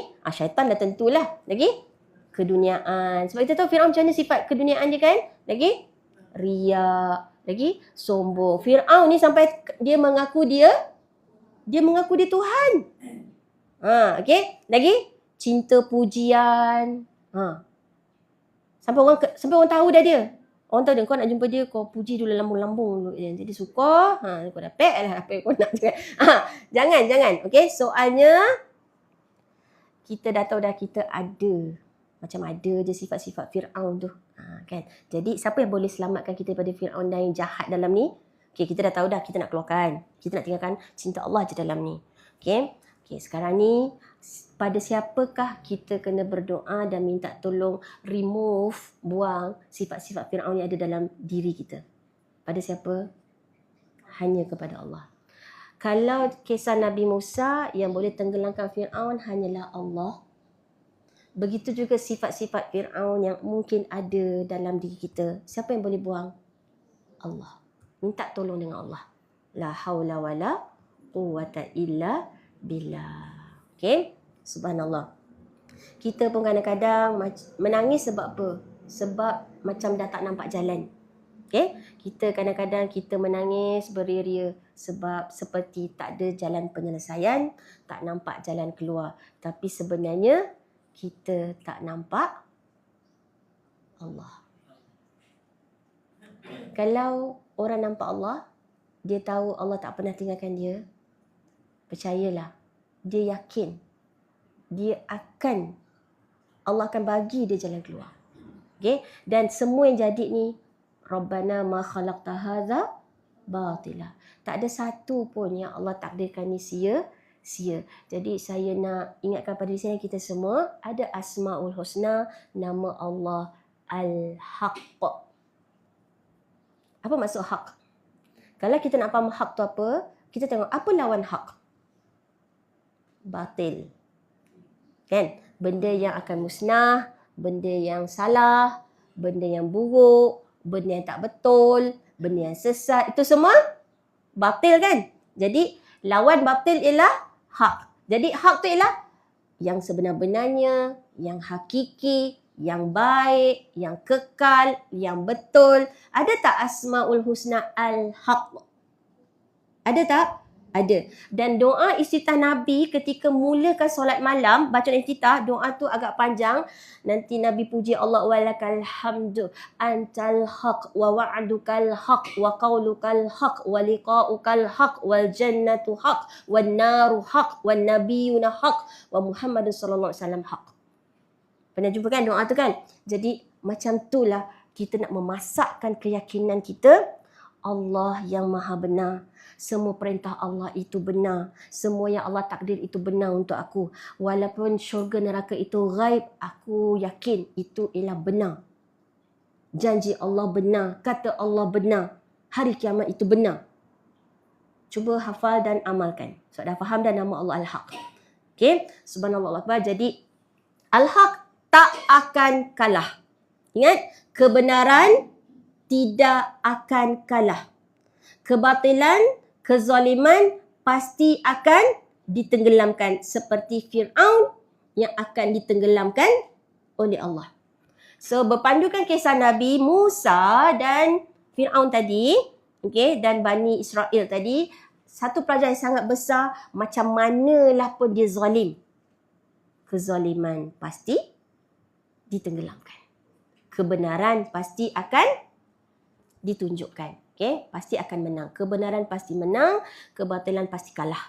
Okay, yang akhirnya Fir'aun juga tenggelam. Okay, jadi kalau hari ni kita rasa masalah kita, rumah tangga ke, bisnes ke, masalah diri sendiri ke, masalah anak-anak ke, kalau kita rasa masalah kita sebesar laut.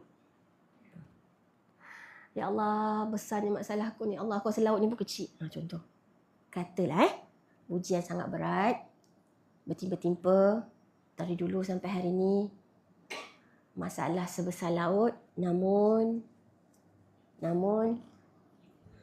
kalau Laut Merah untuk Nabi Musa tu pun ada jalan keluar, Allah membelah jalan itu, menunjukkan jalan keluar.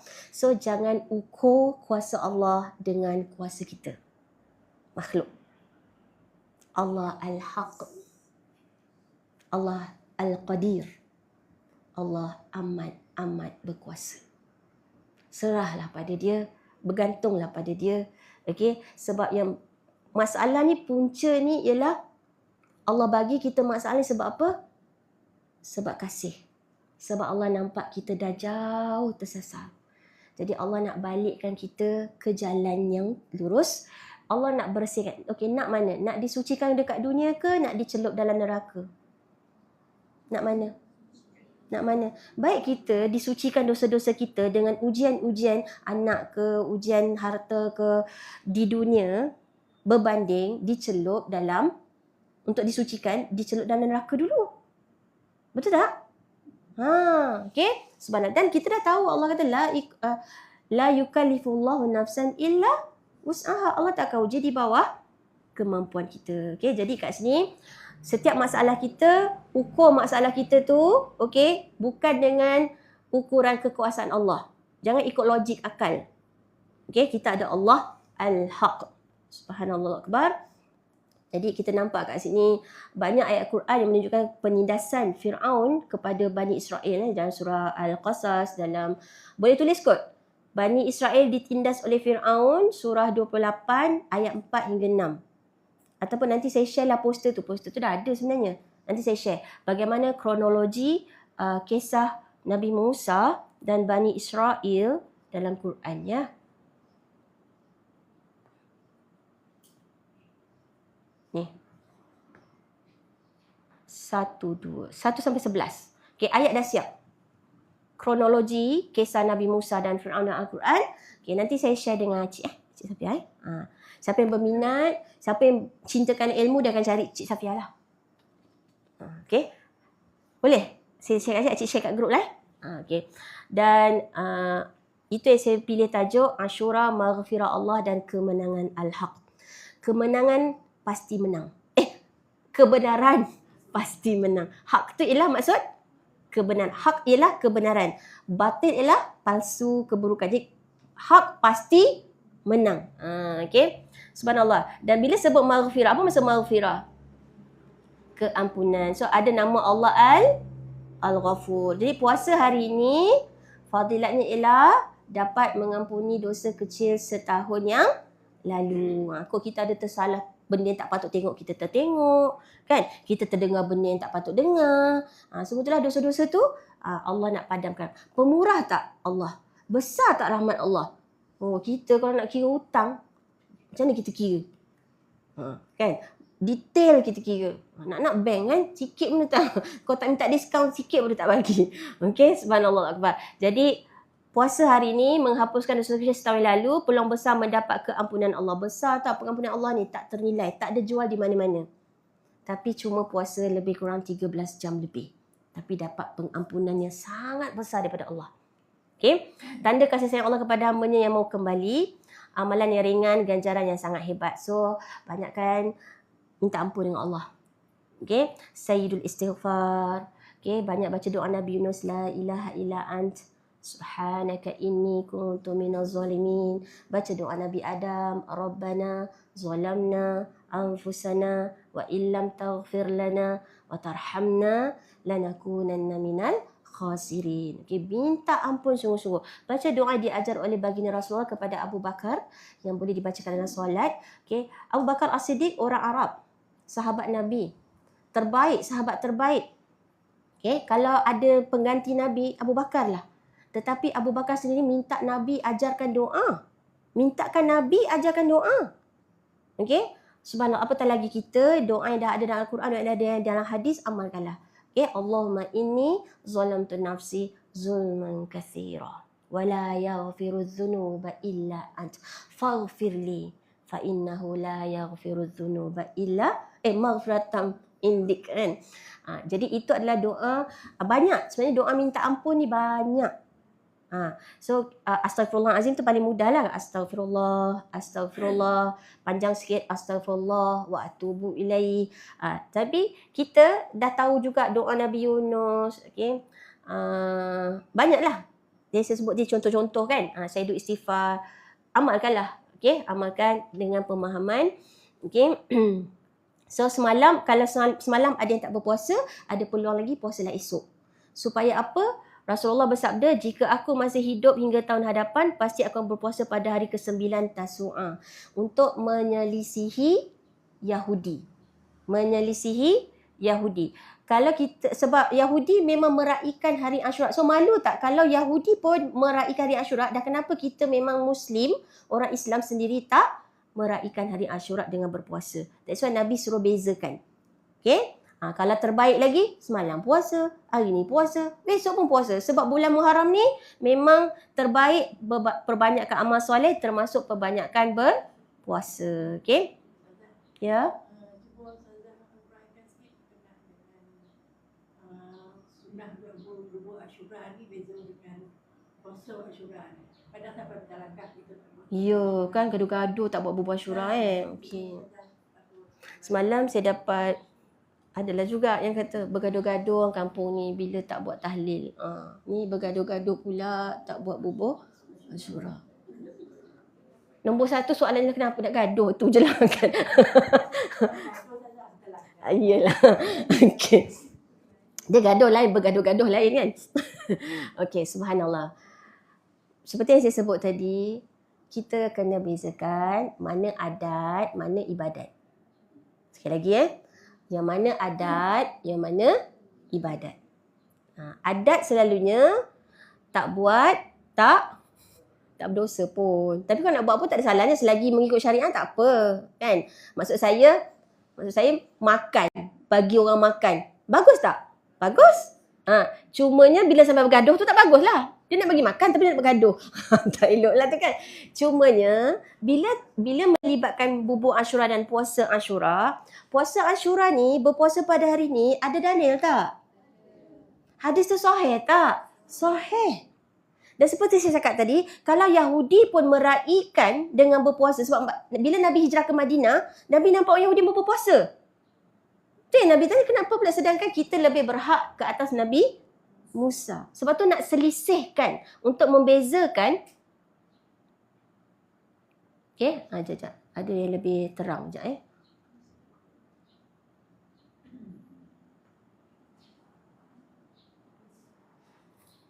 Dalam As-Sahihain. As-Sahihain ni maksudnya ada dalam Bukhari dan Muslim. Ibn Abbas radhiyallahu anhu berkata, Rasulullah SAW ke Madinah. Bila tiba di Madinah, baginda dapati golongan Yahudi berpuasa pada hari Ashura. Kalau Yahudi pun berpuasa, dah kenapa kita orang Islam tak nak puasa? Faham tak ni? Dah lebih 3 kali dah saya ulang. Okey. Ini adalah hari yang mulia yang mana Allah selamatkan Musa dan kaumnya pada hari ini, iaitu 10 Muharram. Hari ini juga Allah menenggelamkan Fir'aun dan kaumnya. Lalu Musa berpuasa pada hari ini sebagai tanda kesyukuran. Okey. Sebab tu kita ni kalau macam buat happy-happy je, dah lah buat majlis happy-happy. Contoh happy birthday. Lepas tu bercampur lelaki perempuan. Lepas tu tak tutup aurat. Lepas tu buka muzik. Lepas tu buat kek bulat, kek lilin. Itu semua amalan bukan Islam. Dan Nabi bersabda, kau ikutlah kaum tu dan kau bersama dengan kaum tu. Ke akhirat nanti kita nak bersama dengan mereka ke Ashabul Shimal? Kita nak bersama dengan mereka ke? Dekat dunia lagi kita kena buktikan aku takkan ikut cara dia orang. Sebab tu cara dia orang. Islam ada cara kita sendiri. Patutnya, dah tahu tu tarikh lahir, patutnya apa? Puasa. Ni sibuk, kau bila nak belanja aku makan? Hari ni kan jadi engkau. Dah kita pula yang minta. Tak malu kan? Tiba-tiba kata, Kak, saya puasa Kak. Jadi saya puasa. Ubah lepas ni. Nampak tak? Kita ni banyak sangat terbalik tau. Suka nak ikut. Saya nak tanya, nenek moyang kita ada buat hari jadi? Dia pun tak tahu tau bila dia lahir. Betul tak? Kadang-kadang surat beranak Wan, sempurna salah tu. Dia pun cakap, macam ni orang bukan lahir gitu. Salah tu. Kadang-kadang dia pun tak tahu bila dia lahir.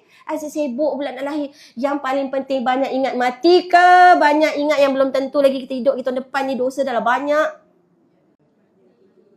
Rasulullah bersabda, orang yang paling bijak adalah orang yang paling banyak mengingat mati. Sebab apa? Sebab apa dia paling bijak? Sebab dia akan sibuk menyiapkan bekalan. Pasal kita ni kat dunia ni musafir je. Kita ni R&R sekarang ni. Ada orang buat rumah kat R&R? Ada orang sekolahkan cucu dia dekat R&R? Ya tak ada. Sebab kita nak tinggal kejap je. Kita akan balik kampung. Kampung kita nak balik tu. Ni berhenti kejap nak top up minyak, nak makan, nak solat. Lepas ni sambung. Kampung kita mana? Syurga. Tu. Jadi siapkan bekal. Kita kalau lagi jauh nak jalan, lagi banyak bekalan kita siapkan. Betul tak? Betul tak? Anak dah lah ramai kan? Contoh, lagi banyak lah kita masak bekalan tu. Betul tak? Baju lah semua-semua. So perjalanan kita jauh lagi. Yang nak dikenangkan hari jadi tu kenapa? Hari kejadian. Dah lah, tak payahlah. Yang paling penting ke depan. Ubah lepas ni. Hari jadi ialah sepatutnya kita je. Tak payah nak pergi celebrate dengan orang lain. Yang penting kita dengan Allah. Bersyukurnya aku, ya Allah kau bagi aku umur lagi. Bersyukurnya aku dengan apa? Dengan ketaatan, dengan berpuasa. Alright. Udahlah tu ya. Jangan kecil-kecil hati lah kalau tak ada orang celebrate, tak ada orang wish. Dekat kalender kita, tu sibuk tu dia jadi anak, dia jadi tu anniversary. Ada tak hari mati? Hari kiamat? Yang tu tak nak ingat. Yang patut kena ingat ialah Tantan ni hari mati. Ingat, dah dengar belum podcast apa tu? Yang sesak kat hutan 2 minggu tu. Siapa dah dengar? Dia kata apa? Selama 2 minggu dia kata, Tantan hari ni lah hari terakhir aku. Tantan hari ni lah hari terakhir aku. Tantan hari ni lah. Air tak ada nak minum. Betul tak? Kita pernah fikir macam tu. Kita asyik fikir birthday aku bulan depan, apa nak masak, apa nak buat, apa. Udahlah tu. Entah aku hidup ke tidak, patutnya. Okay? Minta maaf lah bahasa saya kasar. Tapi macam itulah. Kadang-kadang saya berhias-hias, tak faham. Straight to the point, senang kan? Okay, balik pada berbuah Ashura tadi. Salah ke nak bersyukur? Tak salah. Buatlah. Makanlah. Tapi jangan tak puasa. Kalau nak masak, silakan. Nanti makan waktu berbuka. Jangan makan sekarang. Ni tengah hari.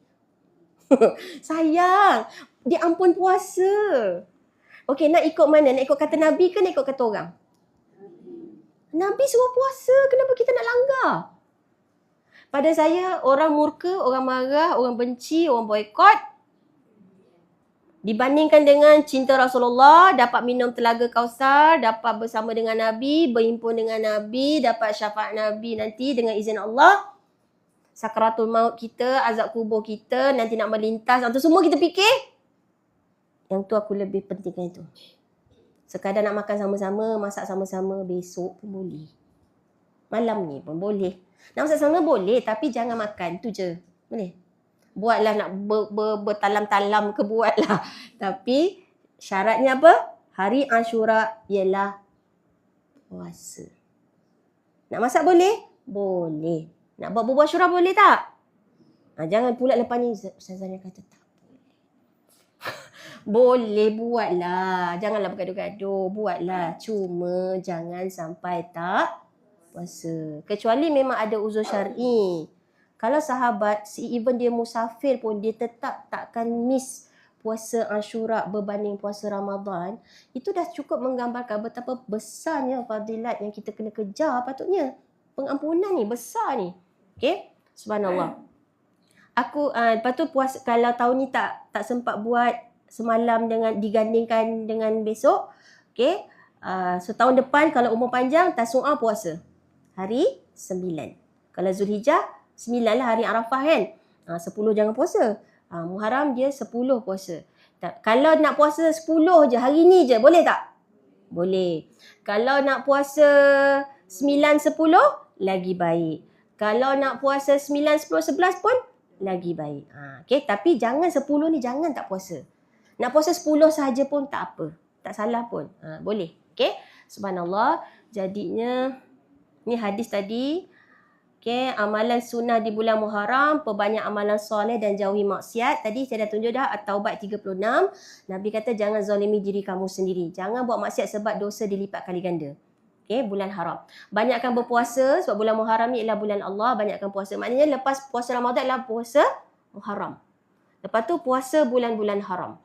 Lepas tu puasa bulan, barulah puasa bulan Syakban. Okay. Puasa Ashura menjadi penebus dosa setahun yang telah. Kalau siapa yang tak nak puasa hari Ashura, ibarat dia macam memperlekehkan tawaran yang Allah sedang bagi. Sebab ni rahmat Allah ni. Betapa besar rahmat Allah, dia offer, dihapuskan dosa. Seperti dia tak nak. Dia tahu. Ni syarat. Kalau tak tahu tu lain. Oh, saya tak tahu ke hari Ashura. Itu lain. Berazamlah tahun depan nak buat. Okay, ada nak qada hari Ashura ke? Tak ada, sebenarnya memang puasa sunat kan. Okay, cuma tahun depan buat ya. Macam tu. Pesan-pesan pesan-pesan. Mungkin dia tak tahu. Alright. Kita doa moga dia dapat hidayah. Selisih orang Yahudi tu yang kita puasa 9. Lepas tu banyakkan muhasabah sebab tak tahu entah tahun depan kita jumpa tak hari Ashura.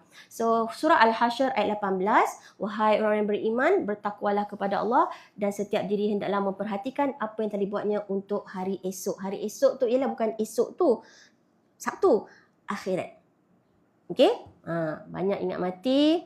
Okay, ni poster ni nanti insyaAllah saya share. So, paling penting ialah kenalilah Allah. Tadi kita sebut yang major Al-Haq dengan Al-Ghafur. Okay, dia lah yang berkuasa membuka jalan ketika tiada jalan keluar. Ingat, iman mendahului mukjizat ataupun jalan penyelesaian. Taat Allah dulu. Pertolongan datang kemudian. Ni kita nak bersyarat. Allah tolong, baru aku taat. Jangan macam tu. Ubah. Jangan bergantung kepada sebab. Bergantunglah kepada pemilik segala sebab. Jangan tunggu saat terlambat untuk kembali kepada Allah. Dan setiap Fir'aun dalam diri mesti ditundukkan dengan iman, taubat dan istiqamah. Nabi Ibrahim mengajar kita mencintai Allah melebihi segala-galanya melalui pengorbanan. Tauhid melalui pengorbanan. Kisah Nabi Musa alaihi salam mengajar kita mentauhidkan Allah ketika buntu, ketika tak ada jalan keluar. Sebab ramai orang kadang-kadang dia ambil shortcut terus pergi jumpa bomoh lah, minta tangkal lah, dia shortcut terus. Dia lupa Allah. So dua jalan berbeza tapi tujuan tetap sama, iaitu mengenal Allah. Mudah-mudahan kita terpanggil untuk, walaupun sebenarnya dalam istilah taubat tak ada istilah terlewat, tak ada istilah terlambat. Yelah kita baru tahu kan. Kita pun baru tahu, tak apa. Mulai hari ni, ya Allah, jika panjang umur tahun depan, aku nak betul-betul, kalau nak betul-betul bersyukur, yes, betul. La in syakartum la azidanakum. Jadikanlah hamba yang bersyukur. Kita baca setiap malam Al-Mulk. Allah kata apa? Sikit ke ramai yang bersyukur? Sikit, qalil. Sikit. Sikit je daripada kalangan hamba yang bersyukur. Dan iblis pun memang berazam nak menggoda anak cucu Adam, tapi dia takkan boleh goda orang yang pandai bersyukur. Orang yang banyak bersyukur. Sebab tu kita kena jadi hamba yang bersyukur. Bila kita bersyukur, contoh aksiden ke apa ke kan? Okey, dengar berita aksiden. Nampakkan dulu apa yang patut bersyukur. Oh, kereta yang rosak tapi nyawa selamat. Pandai tak bersyukur? Dia akan jadi pandai bersyukur. Bila dah pandai bersyukur, confirm pandai sabar. Kan? Sebab dia nampak dulu kesyukuran itu dulu, baru dia nampak musibah tu. So dia akan nampak kesabaran tu lebih mudah untuk dia. Okay, semoga Allah menerima amalan kita di hari Ashura ni. Okay, syukur. Nombor 1 apa tadi? Syukur. Lepas tu, iman. Iman tu kan yakin. Okay. Syukur atas nikmat, yakin kepada Allah. Yang beri musibah ni pun Allah, yang beri nikmat ni pun Allah. Ketika Allah beri nikmat, ujiannya apa tadi? Syukur. Ketika Allah beri musibah, ujiannya ialah sabar. Pandai tak? So kita ibaratkan kalau tengok burung, ada sayap syukur, ada sayap sabar. Tak boleh terbang dengan satu sayap. Dua-dua kena bawa. Okay? Subhanallah. Kemudian taat pada perintah Allah. Bukan dah dapat, baru nak taat. Kenapa tak pakai tutup aurat lagi ni? Kenapa tak sempurna lagi tutup aurat ni? Nantilah tunggu confirm kerja. Lepas tu sekarang ni tengah percubaan. Nanti kakak pakai tudung tiba-tiba kena berhenti. Ada tak kerja macam tu? Ada. Okay, jangan jadi alasan taat dulu apa-apa hal. Ingat kisah apa? Nabi Musa. Laut belum terbelah. Betul tak? Tapi iman Nabi Musa, dia sangat meyakini Allah takkan tinggalkan aku dan Allah mesti tunjuk jalan. Dan laut terbelah. Bukan laut terbelah dulu baru Nabi Musa cakap, aku yakin dengan pertolongan Allah, Allah tak pernah tinggal. Kita kan selalu macam tu. Tukar. Okay? Surah Asy-Syu'ara 62 tadi tu yang laut terbelah tu. So itulah intipati hari Ashura, semangat dibawa oleh Nabi Musa alaihi salam untuk kita hidupkan setiap hari. So jangan hari Ashura je pula hari ni nampak syukur taat yakin, syukur yakin taat. Oh. Esok dah hari 11 dah payahlah. Jangan hari Ashura je pula. Kita belajar hari ni, kita nak bawa sampai mati. Okay, so kalau tak sempat puasa semalam, puasalah esok. Okay, tapi tak salah pun kalau puasa hari ini sahaja. Cuma nak menyelisihi kaum Yahudi. Okay. Okay, saya satu poster Al-Haq dekat kelas. Sebab Darul Zarak sekarang ni surah Al-Alaq. Iqra' bismi rabbikal. So Al-Khaliq Al-Haq. Tapi ni belum lagi. Al-Haq kan. Yang saya kata Qiyamul Lail, doa iftitah tu. Ni. Antal haq wa wa'dukal haq wa qauluka. Ini adalah hadis baginda Nabi juga. Doa iftitah dicontohkan oleh baginda Rasul. Okay, ini saya turaikan al-haq. Okay, siapa yang ikut kelas Darul Zarak, dia akan fahamlah kronologi ni. Sebab kita memang tengah tadabbur surah Al-Hajj, tengah tadabbur surah Al-Alaq, dan memang tengah tadabbur nama Allah Ar-Rahman Ar-Rahim. Okay, Ar-Rahman Ar-Rahim dah turunnya hidayah. Okay, subhanallah akbar. Kalau siapa berhajat nak follow kelas, boleh je ikut. Boleh jumpa admin boleh contact admin. Okay, sebab syukur Alhamdulillah kita kelas Isnin, Selasa, Rabu, Khamis. 4 ni kalau follow, insyaAllah mudah-mudahan. Okay, cantik sebenarnya Allah atur, ada kesinambungan. Kelas Isnin, Selasa, Rabu, Khamis. Sampai Khamis dah habis dah untuk minggu tu, cuba duduk sekejap seorang-seorang, murajaah. Apa aku belajar minggu ni? Apa yang Allah tunjukkan pada aku? Percayalah, patah balik, pusing, dia mesti jumpa balik Fatihah. Dia jumpa balik Fatihah dan kita tahu Allah. La ilaha illallah. Pada ayat 5, iyyaka na'budu, hanya kepada engkau kami menyembah, wa iyyaka nasta'in, dan hanya kepada engkau lah kami mohon pertolongan. Dia patah balik, dia akan pergi kat Fatihah. Asuh diri, belajarlah kat mana sekalipun, mesti gabung-gabungkan. Bila sumbernya sama, Al-Quran dan Sunnah yang sahih, dia pasti akan bertemu. Titik pertemuan tu pasti ada. Sebab ilmu tu sahih. Okay? So kita nak make sure kita beramal dengan perkara yang, ilmu yang sahih akan menghasilkan amal yang soleh. Kita nak tinggalkan segala keraguan. Kita buat beramal, tak nak ada keraguan. Bila ada dalil, proceed, kita yakin. Yes, ni memang ada di Quran. Ini tak tahu entah ya ke tidak. Okay? Bubuh Asyura tak ada dalil.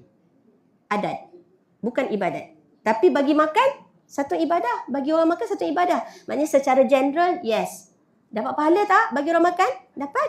Tapi bergantung juga pada niat. Okay? Tapi jangan cakap buat bubuh Asyura sebab Nabi buat. Itu jangan. Tapi buat Asyura sebab kita dah terbiasa buat. Kita pun memang suka buat. Resepi turun-temurun. Okay? Sedap. Orang suka.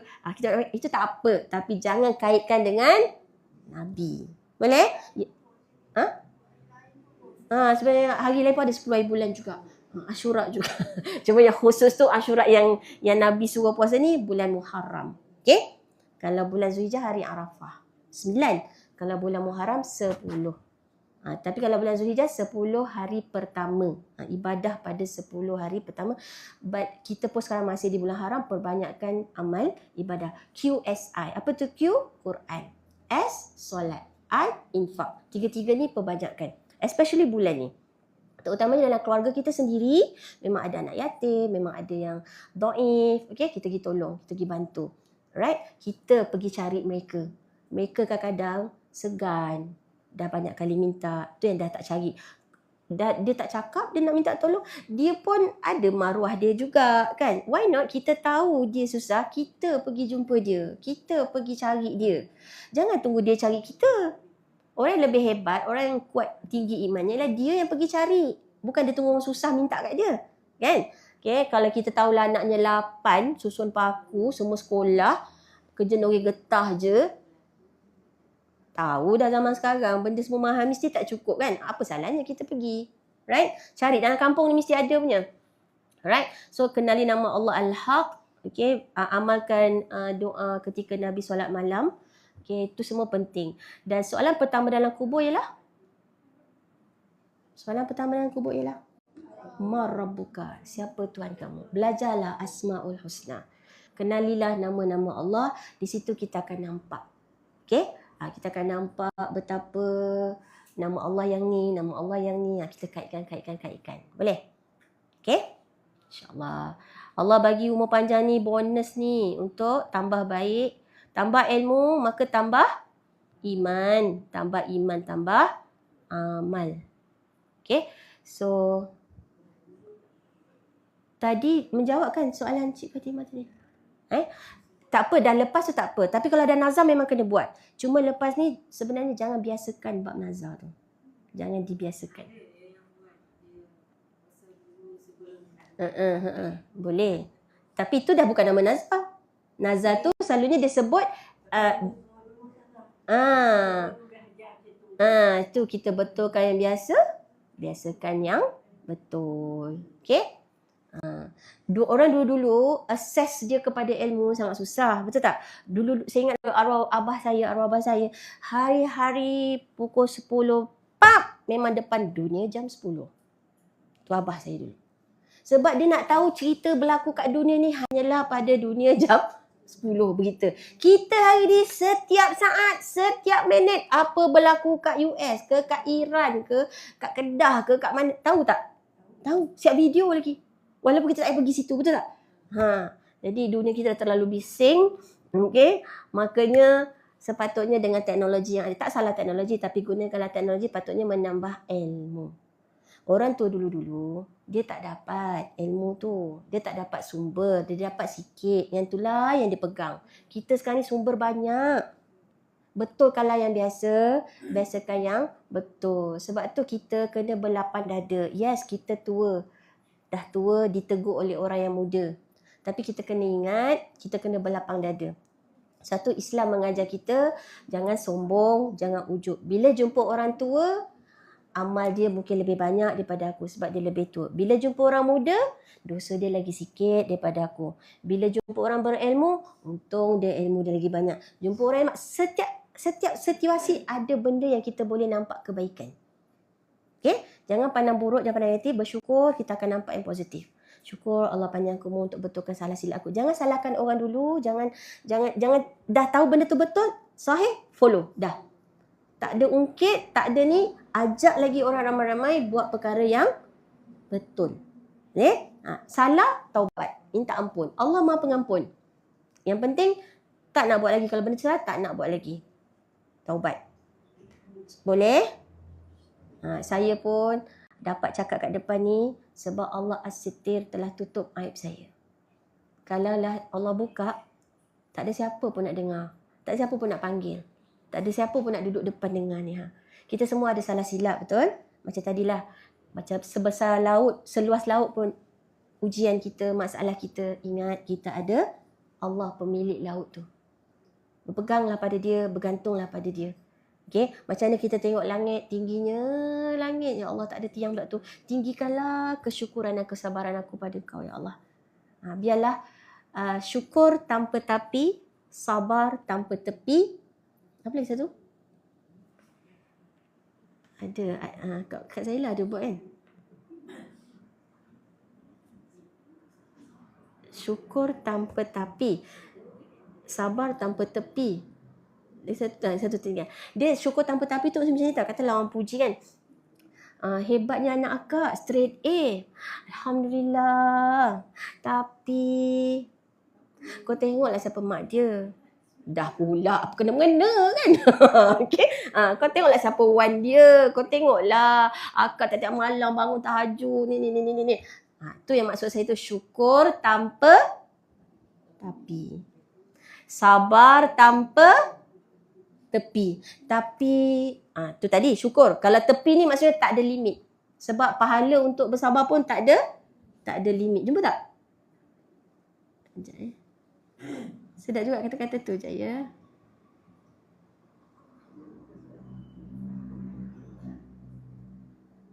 Tak ingat lah kat mana dia post.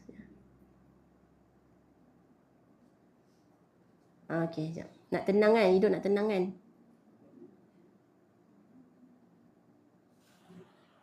Sekejap, saya buka ya. Ada apa-apa lagi nak tanya? Ni. Ni kata-kata lah. Ni bukan hadis, bukan apa pun. Kata-kata, just kata-kata. Sabar tanpa tepi. Redha. Lagi cepat kita redha, lagi cepat jalan keluar sampai insyaAllah. Okay, semua ni ketentuan Allah. Allah nak uji kita, itu hak dia. Okay, cuma kita ni ialah patutnya jangan tanya kenapa aku ya Allah. Tapi patutnya kata apa? Apa yang Allah nak ajar aku ni melalui ujian ni. Okay, syukur tanpa tapi, hargai apa yang dah ada. Allah akan tambah lagi nikmat yang lain. Maaf tanpa henti. Lepaskan yang lalu, hati jadi lapang.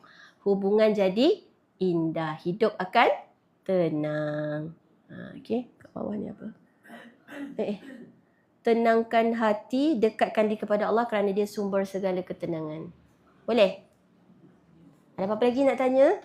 Semua berpuasa, kesian duduk bersila. Okey. Sekejap ada apa tak? Saya tertinggal sekejap. Kronologi 11 nanti saya bagi dalam poster tu. Saya bagi soalan lah. Tak nak soal saya bagi soalan. Hari Arafah, Tauhid Nabi Ibrahim melalui Nabi Ibrahim. Nabi Ibrahim kita ambil pengajaran iaitu Tauhid, mengesakan Allah melalui pengorbanan. Okey. Pengorbanan Nabi Ibrahim tinggalkan Hajar dan Ismail. Okey. Untuk sembelih. Okey, kalau hari Ashura kita belajar mengesakan Allah, Tauhid melalui pergantungan kepada Allah ketika tak ada jalan keluar. Indah tak cara Allah tarbiyah kita sebenarnya? So Allah ajar kita melalui kisah Nabi Ibrahim, adakah kau sanggup korbankan apa saja untuk agama? Itu kita ambil daripada kisah Nabi Ibrahim. Kata kau cinta Allah, kau kata kau cinta Islam, kau kata kau beriman. Adakah kau sanggup berkorban apa saja demi fisabilillah seperti Nabi Ibrahim? Sanggup? Tu soalan. Tanya kat diri sendiri. Okay, hari Ashura ni, adakah kamu benar-benar yakin kepada Allah ketika tak nampak jalan keluar? Ketika Zulhijjah, adakah aku sanggup berkorban apa saja untuk Allah, untuk agama Allah? Bulan Muharram, Ashura ni, adakah aku benar-benar yakin kepada kuasa Allah Al-Haq ketika tak nampak jalan keluar? Okay? Ketika nak masuk dekat api tu Nabi Ibrahim cakap apa?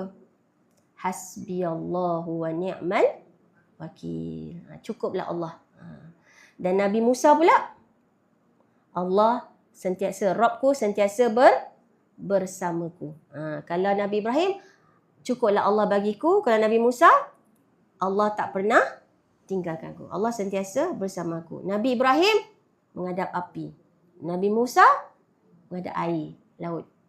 Okay. Subhanallah. Yang penting kedua-duanya sangat-sangat yakin beriman kepada Allah. Okay. So jika hari Arafah kita belajar daripada Nabi Ibrahim sebagaimana mencintai Allah melebihi segala-galanya, maka pada hari Ashura kita belajar daripada Nabi Musa bagaimana meyakini, mempercayai Allah melebihi apa yang dilihat oleh mata. So Nabi Ibrahim mengajar kita melepaskan apa yang kita sayang, apa yang kita cinta kerana Allah. Nabi Musa mengajar kita berserah ketika tak ada lagi tempat bergantung selain Allah. Maka kedua-dua Nabi ini sedang membina hati kita supaya mentauhidkan Allah semata-mata. Okay? Iaitu Allah nak memperkenalkan bahawa Allah Al-Haq. Allah benar, Allah lah yang paling berhak untuk disembah. Allah benar-benar esa, Allah benar-benar wujud, Allah benar-benar kekal. Okay? Subhanallah. Dan tak ada siapa boleh menolong kita kalau bukan keizinan Allah.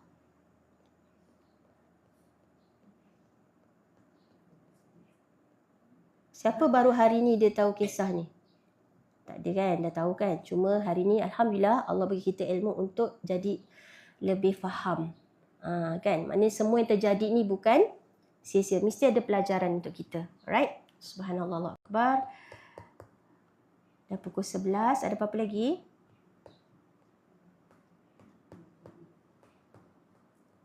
InsyaAllah kalau dah mula tahun ni tak ada buat bubur Ashura, InsyaAllah tahun depan semua orang dah faham.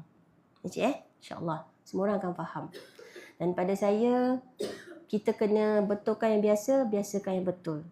Kita kena lagi pelik hari Ashura makan. Cuma kita kena sedih juga tau. Sekarang ni yang menyedihkan ialah kalau kita nampak budak tu muda, solat, walaupun contoh memang waktu dah maghrib dan habis, train tak sampai, dia dekat stesen komuter tu juga, kat tepi tu juga dia solat. Kita cakap apa? Bagusnya budak ni. Solat, tetap solat. Yang patut kita pelik, yang solat ke yang tak solat? Dunia dah terbalik. Yang solat tu yang pelik, yang tak solat, betul lah. Yang tak solat tu tak? Biasalah. Budak sekarang bukan nak jaga solat. Nampak tak dunia dah terbalik? Nampak tak? Parah tak dunia sekarang ni? Parah. Yang betul dia pelik. Sebab itulah Islam akhirnya akan menjadi terasing. Islam asalnya terasing dan dia akan kembali terasing. Kita buat betul, yang hak tu yang nampak salah. Yang salah pula, itu yang dipanggil normalisasi. Normalization. Okay? Benda yang salah dinormalkan, maka orang dah mula rasa apa salahnya. Ya, serba salah. Lepas ni kita buat ayat semua salah. Serba salah, apa salahnya lagi? Salah tetap salah. Sebab tu penting ilmu. Yang penting ilmu yang sahih. Nanti Allah bagi kita furqan. Furqan tu ialah pembeza hak dan batil. Allah akan bagi kita. Orang yang beriman, Allah akan bagi furqan. Dia nampak benda tu salah. Walaupun sejuta orang kata tu betul, Allah akan nampakkan dia salah, maka dia tak akan ikut. Sebab tu amalkan doa Allah ma'arinal haqqa haqqan warzuqna tiba'ah.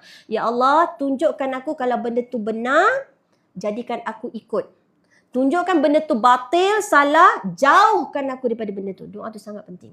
So hari ni semuanya keliru. Tak tahu mana yang betul, tak tahu mana yang salah. Yang betul nampak salah, tu paling sedih.